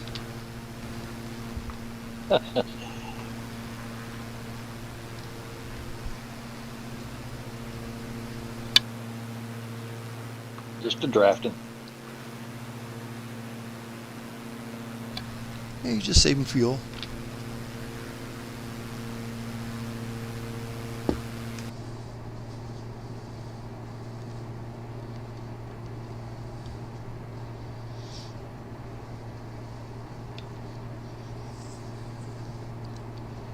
Yeah, I forgot what this extra 2,000 feet of altitude we got going on here. We need to use more throttle to maintain 160.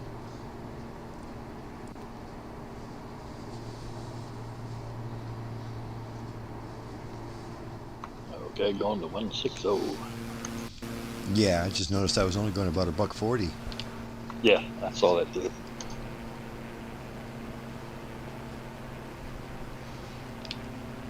Man, these mountains look nice. But you know, if you look around, this looks like a pretty damn remote area. You know, how many people actually live up here in these mountains? Don't imagine. There's maybe probably like pockets of like town villages, but Right, a lot like Alaska. You know, there's just a lot of parts that are pretty remote, but that doesn't mean there's nobody there. yeah. And This is a technically, nice I guess little the city here. area. Yeah, I was gonna say, the area at the base of Mount Fuji, I think, has some like touristy spots and.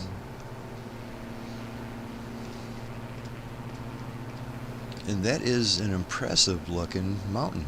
I love it. Iconic. Yeah.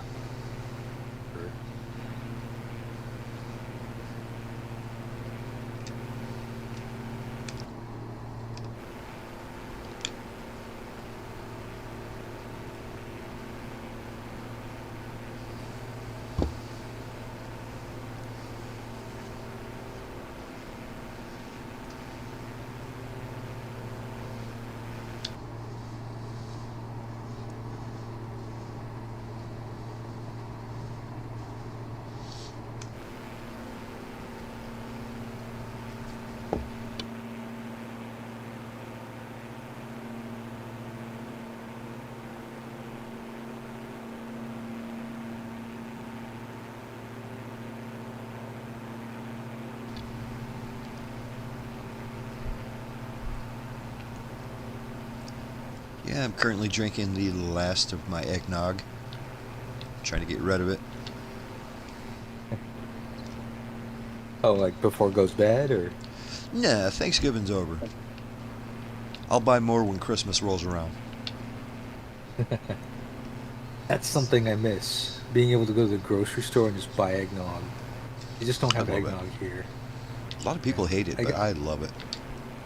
Oh, I I love like it it. too. I just bought one today.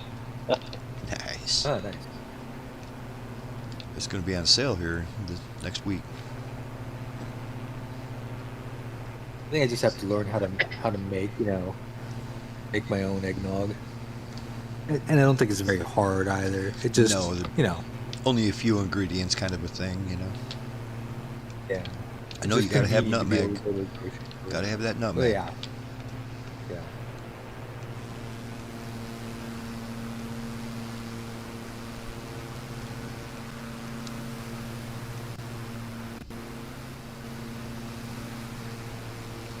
I think that lake to the right is Yamanaka-ko, which is like Yamanaka Reservoir Lake, basically. Right. I can definitely see why there'd be a nice community around it here like that. As a matter of fact, there is a little airstrip down there. I was going to make that the last airstrip of the evening, but I thought that would make the flight too short. I was wrong. I should have made that the last airstrip of the evening because we're already late. But hey, it's Black Friday. I ain't got nothing better to do. I mean, I don't know why we always try to keep it exactly to 2 hours. It's just tradition, I guess. Personally, I got all the time in the world.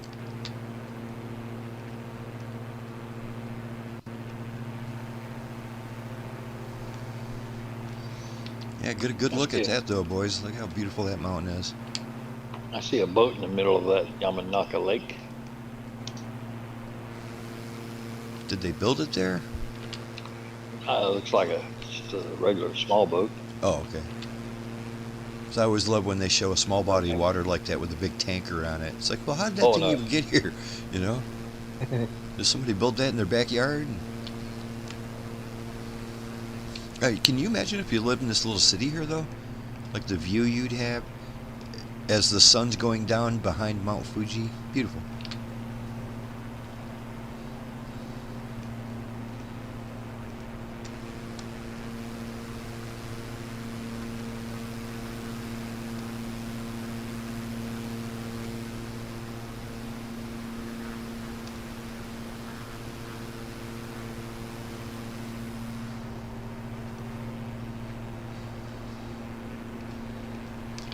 Mr. Newbie, did you ever have any luck getting back with us? Oops, still trying to get it sorted. Well, darn it. I know, right?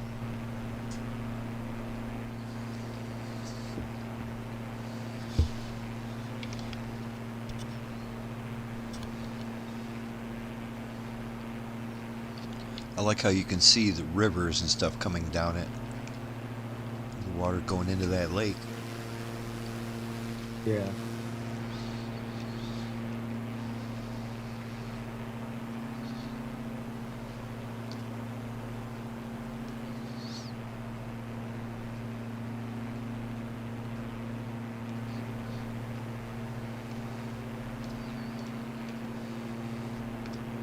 I got something that looks like a road maybe going up, or it might be more like a chairlift or something. Oh, that could be. You know, there are different stations along the path up to the summit that are popular by hikers. Yeah, I can see like this right here. There's paths leading to the top of this little hill to a clearing where you can rest. There's a place here called Hoi Crater or something like that. Oh yeah, the Hoei crater was the one that we were talking about earlier that erupted in the 1707 or whatever. It looks like a big scoop of ice cream was taken out of the side of it. Yeah, that's it.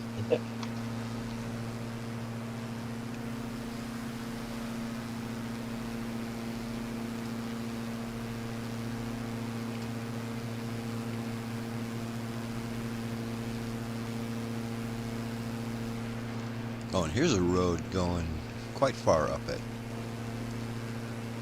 Kind of zigzagging its way up, and then there's a little encampment at the top of it with a few buildings.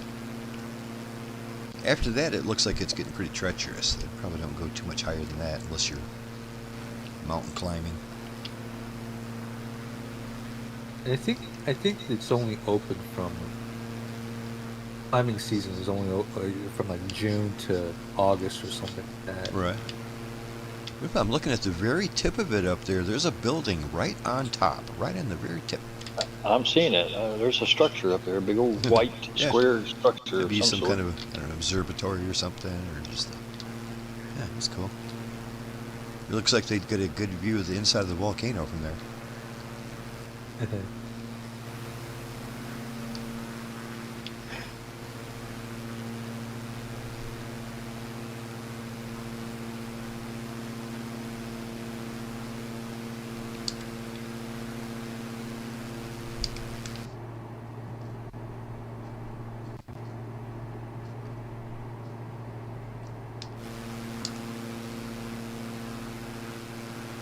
Well, I am going to turn a little bit to the left and get back on course here. That'll help us avoid these mountains that are in front of us too. We go back down to 6,000. So I'm gonna go back to the coast. You're dropping to 6? Yeah, as soon as I get out of these mountains, it's pretty hilly right here. But when we go over to the left, more towards the water, yeah, 6,000.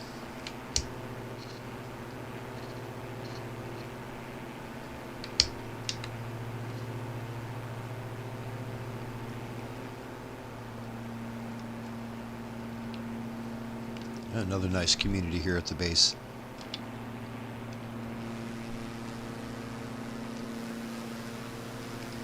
So JMB, one of the things we seem to find all over Japan is we see a lot of racetracks. So Japanese are into racing, huh? Are they like into motorcycle racing, or what do they like to race? The horse racing? All kinds actually. Cars, motorcycles are the most popular. I think there are some like F1 circuits. Yeah, there's some also. open wheel stuff. Yeah, I can see that. Yeah. And shoot, what was I thinking? Yeah, generally, they have like a lot of courses for race cars. And on a smaller scale, there's probably even places that have like a lot of oh God, why are words failing me? Go-kart tracks. Oh, right. Like that. Yeah, I notice a lot of these tracks that I see, they're actual facilities where it's more than just a track. There's a couple of tracks, There's the big one going around the outside and a couple smaller ones on the inside. Yeah. And actually, and even the horse racing too. Like, it's interesting because there's only I think a few forms of sort of legal official gambling. And it's horse, dog, boat racing, I think. What's the third one? That you can, what did I say? Horse, dog, and boat racing. Oh, boat racing. Oh, okay. Yeah. I thought you said goat. Goat I racing, guess you could race anything you wanted to. Yeah. Nothing's stopping me, I guess. Maybe if the goats don't want to run.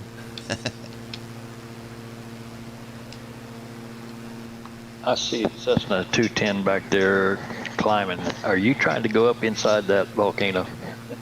Yeah, I want to look it from the top. Okay. So we got another airplane behind us called Fluffy Doggos. Your dogs didn't learn how to fly, did they, Longhorn? No. They know how to climb trees, though. Wow. Nice.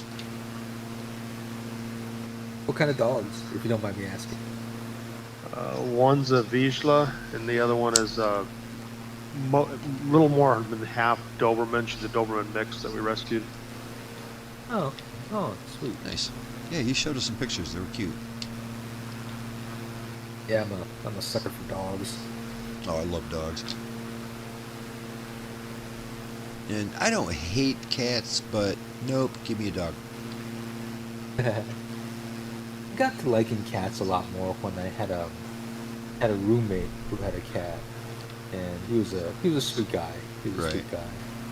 Well, they're cats. Some of them are cooler than others, just like dogs, I guess. Just like people and anything else. I have actually been living in the same house with a pretty cool cat. Well, it's just the cat got along great with my dog. They were buddies. They were absolute buddies, so it was great. Oh, well, that sounds good. But I've also lived in places where we had a cat, and you couldn't even tell we had a cat. You'd never see it. The thing would come out at night and eat, and then in the daytime go into the bed, and you'd never see it. It was just like, why do we even have a cat? Have you seen the cat in a couple weeks? You better go check on it. The food keeps disappearing. That's all we know. Oh man, I got a caution light, and the readout says left fuel low, right fuel low. Oh, both of them are low. All right. Well, dadgummit. Remember I ran out of fuel at one time and coasted into the runway? You gonna try it again? I don't think I can make it this time. Well, we're about 40 miles out-ish. I think I'm still good on fuel somehow. Oh, I'm real good still.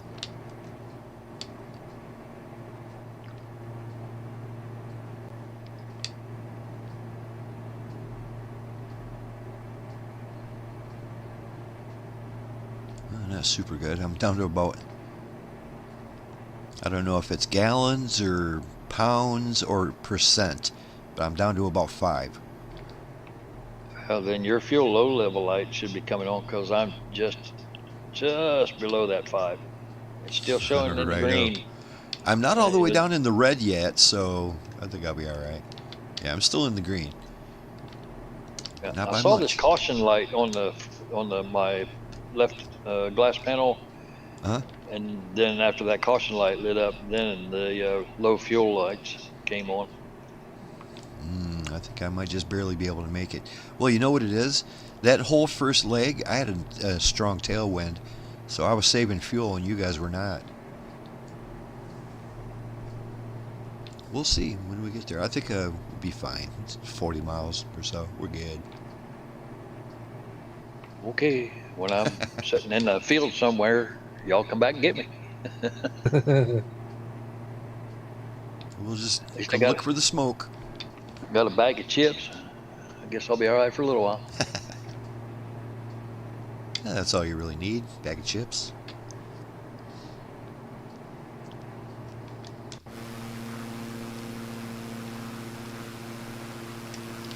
Hey, Longhorn, when you're up there, take some snapshots, man.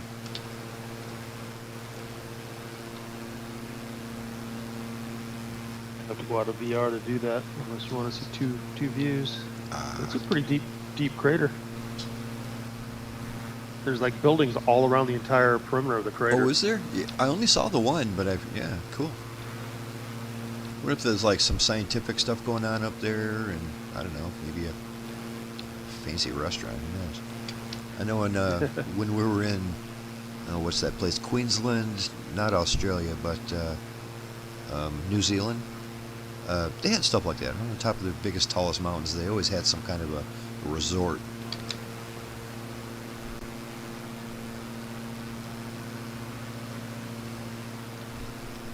Yeah, I think the structures up there are probably like research facilities, but also like tourist facilities. Can you ski down that, or is it too treacherous? That'd be a great place to have a ski resort, but, or they might not want to ruin it, Yeah, I don't know that. I mean, there's already, I think, already been some talk about like, during the summer months, go up there, people like leaving trash out and whatnot. So, but I don't think there might be some like stunt skiers that do it, but I'm guessing not much or not many. But yeah.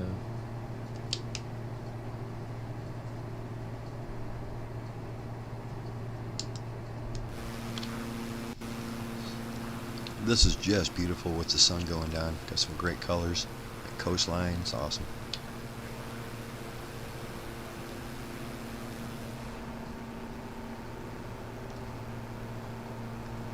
Yeah, it looks gorgeous.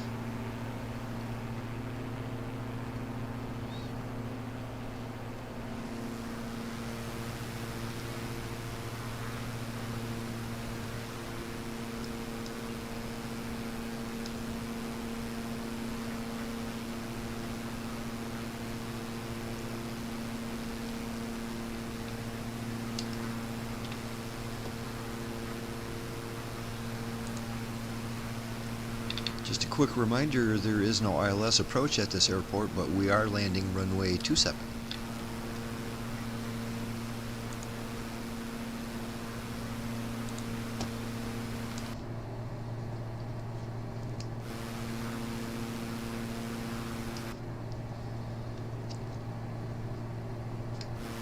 You gonna make it another 30 miles, Bob?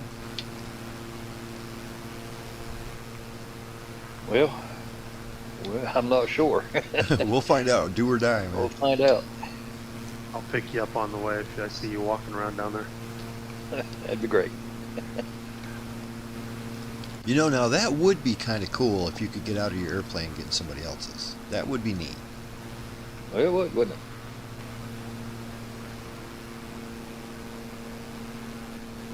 it? Yeah, it would almost make for a fun flight, you know.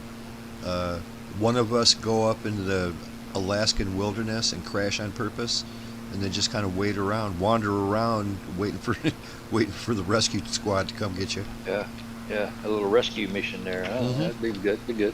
Yeah, we've actually done that before, but we weren't able to walk around. But we did that before. We took one of us and crashed us out in the middle of nowhere.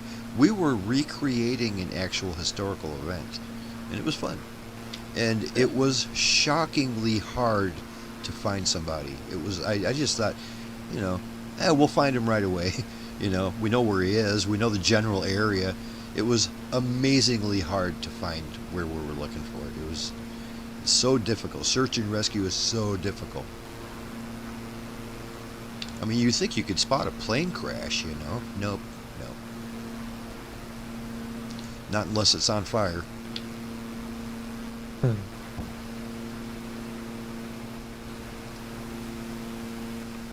The Longhorn, did we talk about, or did you see that the Blackbird Sim, the C-130, got a new update today?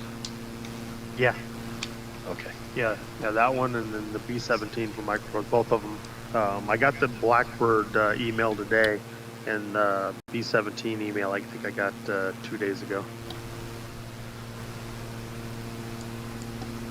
I need to I check haven't out that downloaded either B-17 one you yet. guys keep talking about. You guys keep talking about that B-17. That kind of sounds nice. I know I'd like it. It looks good. I've only flown it the one time. I haven't flown it since the last couple updates because in VR there's something that's really messed up with it, and none of the stuff works hardly for me. Well, that ain't good. I am thinking that when we get done flying around Japan, and it's probably going to be at least another month. I mean, we're barely halfway through. At least another month. But we're going to be getting back into them C-130s. And I would kind of like to try the new Dirty 30 and do that in a group flight. I would like to figure out the ILS procedure before then, but if we can't figure that out, we don't need it. But Well, then I think I again, know how to do it. It's just that it wasn't working properly. right. So I'm not sure if that's part of this new fix or not. There's so many of them on there. I couldn't tell. Exactly. There's such a big list of fixes they made, and something like that too is like, I'm not even sure what that would be called. What part of the ILS instrumentation was acting funny? I don't know. It's listing off 30 different things. I don't know. It could be any of them. The good news is, if we're all having the same problem, that means other people are too. Yeah.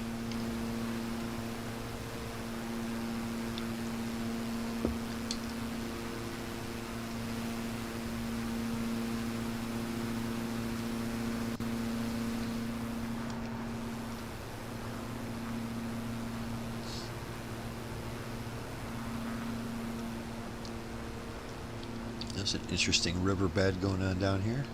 Big wide riverbed with just a little tiny stream going through it. Looks like maybe in different times of the year it might flood. Like a river basin. Yeah.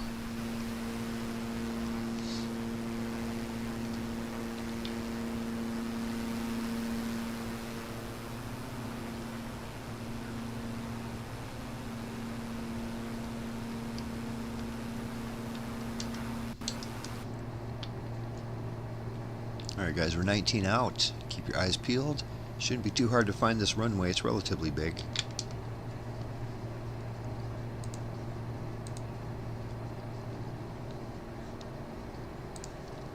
Yeah, big ol' 8,000 footer. As a matter of fact, I'm going to drop right down to, I don't know, 3,000.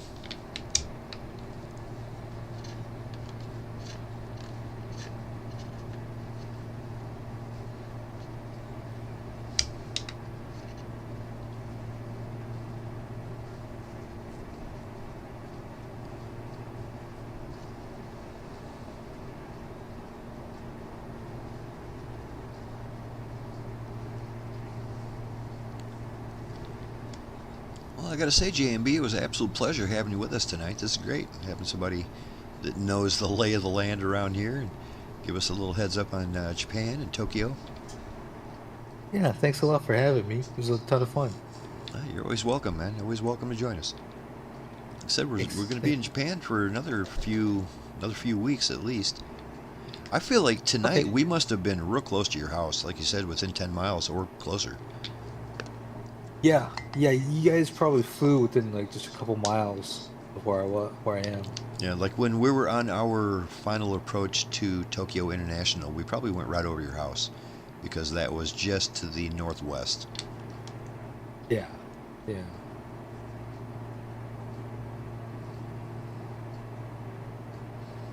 So it probably goes without saying, you got to see a lot of aircraft traffic going towards Tokyo. Yeah, actually, it's funny you guys were mentioning the helipads on top of buildings because when I used to go into the office, I could see at I don't know if it was 2 o'clock or 3 o'clock in the afternoon. I could see out my window helicopter that would always land and leave 2 or 3 in the afternoon Picking from a up the different building. executives. Yeah, I'm guessing. Yeah. I was also in an area with a lot of embassies. Oh, yeah, yeah. But I don't know that there were. Maybe it was embassies, but embassies don't tend to be very tall buildings. The helipads tend to be on top of taller buildings. So Right.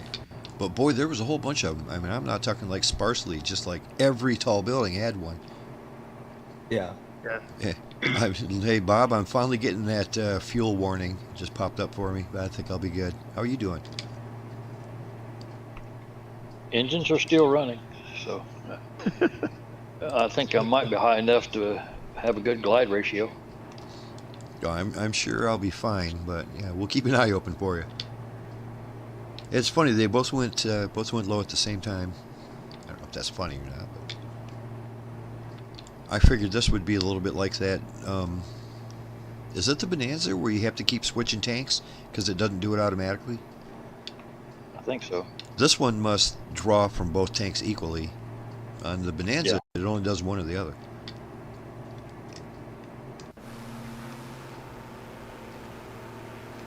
I don't quite have the runway in sight yet. I do have the sun directly in front of me. I have it in sight. I know we're close.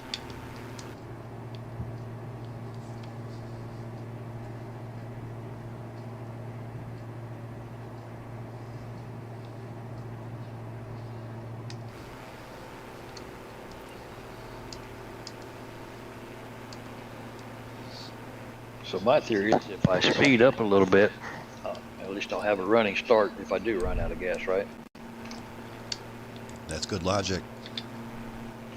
I mean, I know altitude is very good if you're running out of fuel, but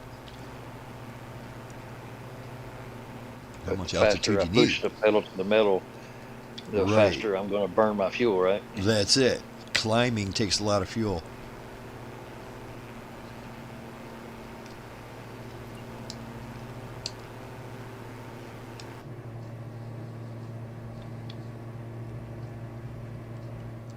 .7 miles. I see it. I see the runway.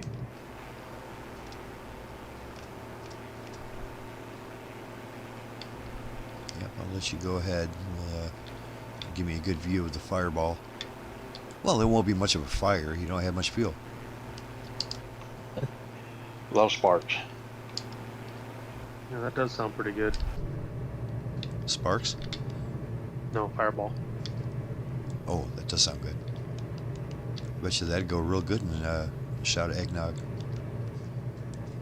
That's what I was thinking. Well, I could really use probably an ILS on this airport because I'm back in the clouds again. I can't see anything. Yeah, there's nothing here. It's a bit. Luckily, it's a long runway. It's a big place, but there ain't no ILS or nothing. I'll just get in low to the ground.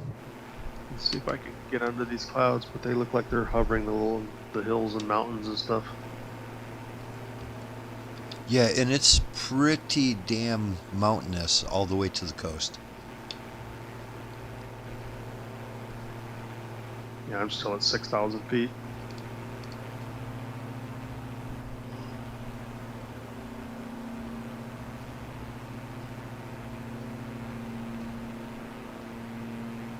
.3 mile final, and my engines are still running, so we're good. Right on. Disaster averted.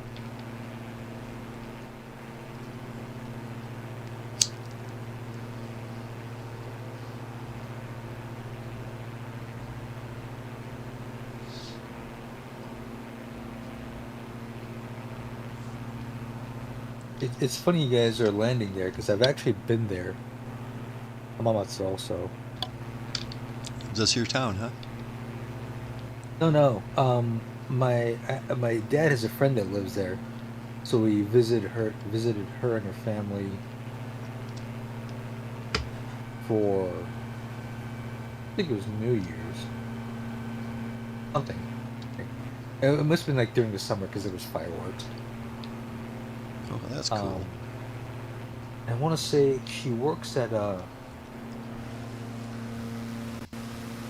there's a Hamamatsu Air Base, which is Air Self Defense Force base That there. might be this exact place right here. Oh, okay. It says it's an aerodrome or something like that. It says aero something, but it might not be an aerodrome. Usually aerodromes are kind of a private runway. Or like a runway built around a community. Huh. Let's see. Man. This is a really big city too. I mean, like a massive city. And once again, you don't got your skyscrapers all over, so it just looks nice. Yeah. There is a Hamamatsu airfield. Let's see.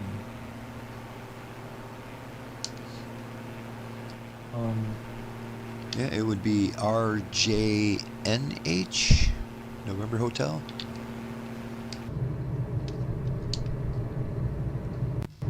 All right, coming on in, half-mile approach.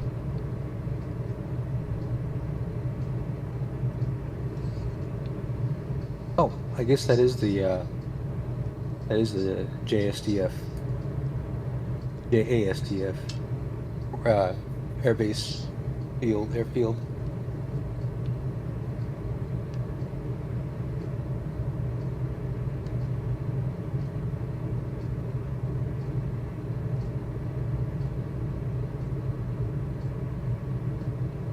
The Costco nearby. Costco? Yeah. They set up. I don't know when Costco came to Japan, but they're kind of all over the place now. So They ended up everywhere. not like, yeah, not like a ton, but I think there's one. I don't know, 10 minutes car drive from where I am. 15 minutes. See, Bob taxied over to the fuel.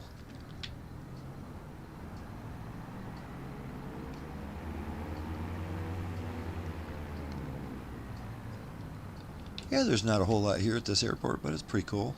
A big-ass runway. I like that.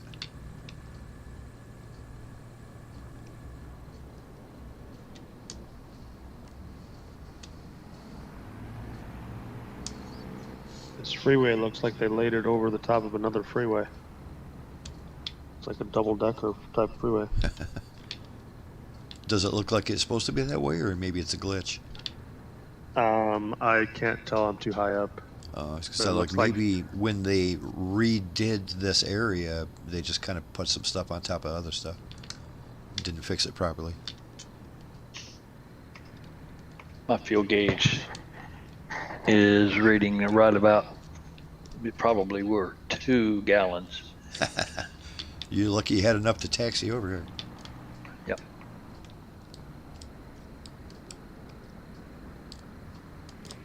Oh, I was also trying to remember why, where my father's friend worked, because I know she worked at a factory. Suzuki has a factory in Hamamatsu. Ah. Yeah,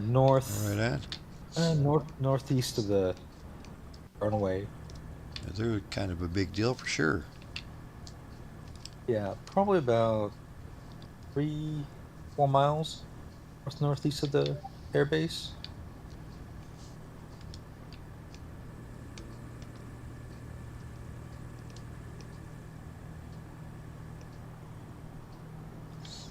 I'm going to do a little experiment here. I'm going to leave my engines running because the last couple weeks I shut my airplane down and then a couple minutes later my game crashed. This time I'm just going to leave it running and see what happens.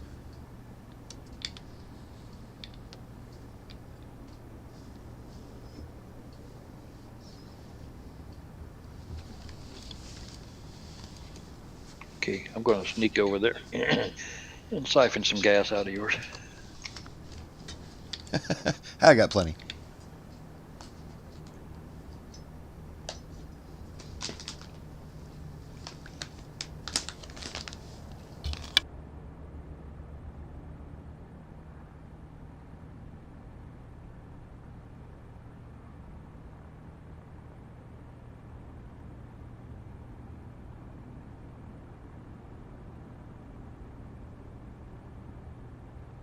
I'm glad it's a long runway.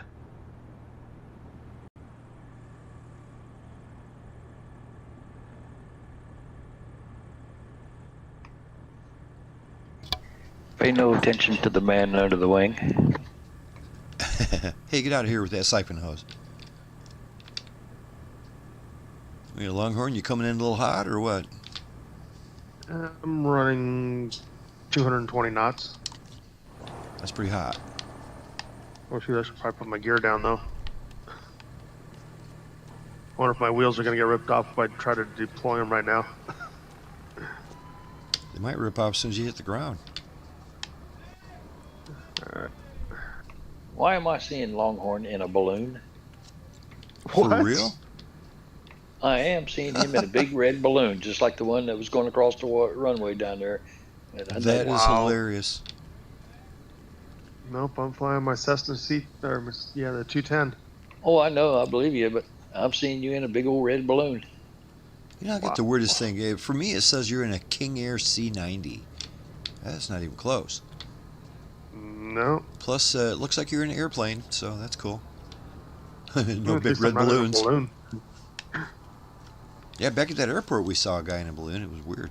He wasn't flying it too good. I wonder if he was actually in a balloon too, or if was he in another aircraft. No, I it don't said hot. Oh, I did say hot airplane. Yeah. He Well, how was my doing landing a terrible in my job balloon? at it. Whoa.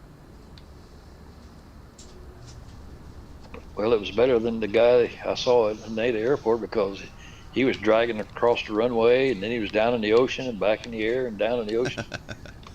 It actually looked like a pretty nice landing there, Longhorn.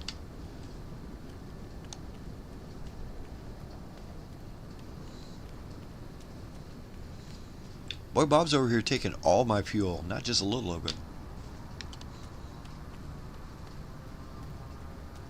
Look, I'm going to share my screen. If you want to take a look at his balloon, believe me, he's in a balloon.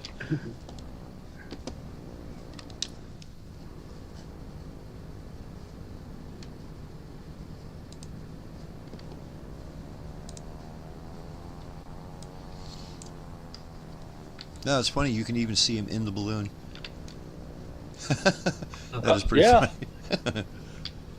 He's taxiing over here. He's doing a way better job ballooning than that last guy did. That's great. I don't know if I want him parking that balloon next to me. That thing blow up, boy. That'd be a fireball.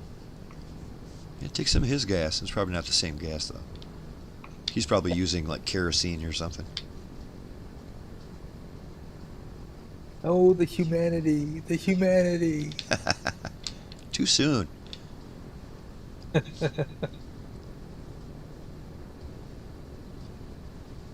That is funny. What happens if you shut your engines down? Does it just deflate?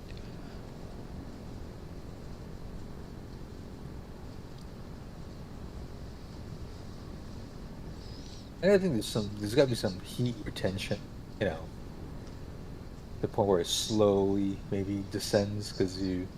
Right. It lose probably the heat. takes a while to cool down enough.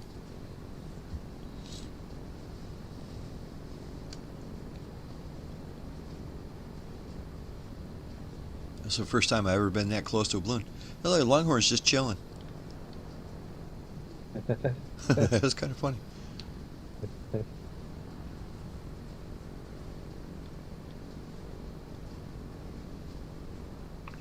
That is crazy. First time I ever seen someone who's in an airplane show up as a balloon. Yeah, it's first for me too. Did you post that anywhere? No, he's doing it live on Discord. Oh, okay. I can take a picture if you want to see. Yeah, let me do that. He's like looking right at us right now. It's kind of funny. And I just posted what I actually am in. In the group flight or media share? Yeah, the group flight info. Oh, okay, yeah, that's that thing that looks a lot like a 172.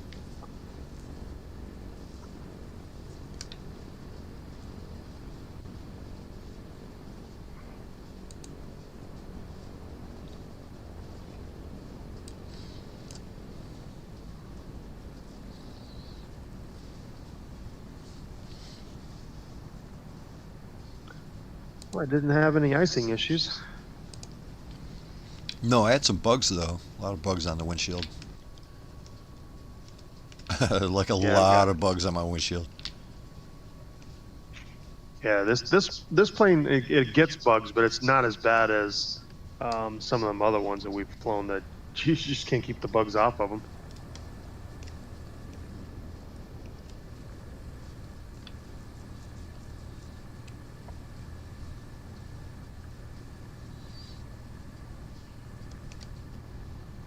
Well, that was a heck of a lot of fun tonight. Really enjoyed flying around Tokyo in particular. That was great. A lot of good stuff to see there. And yeah, Mount Fuji was impressive as well. Always a good time flying around Japan.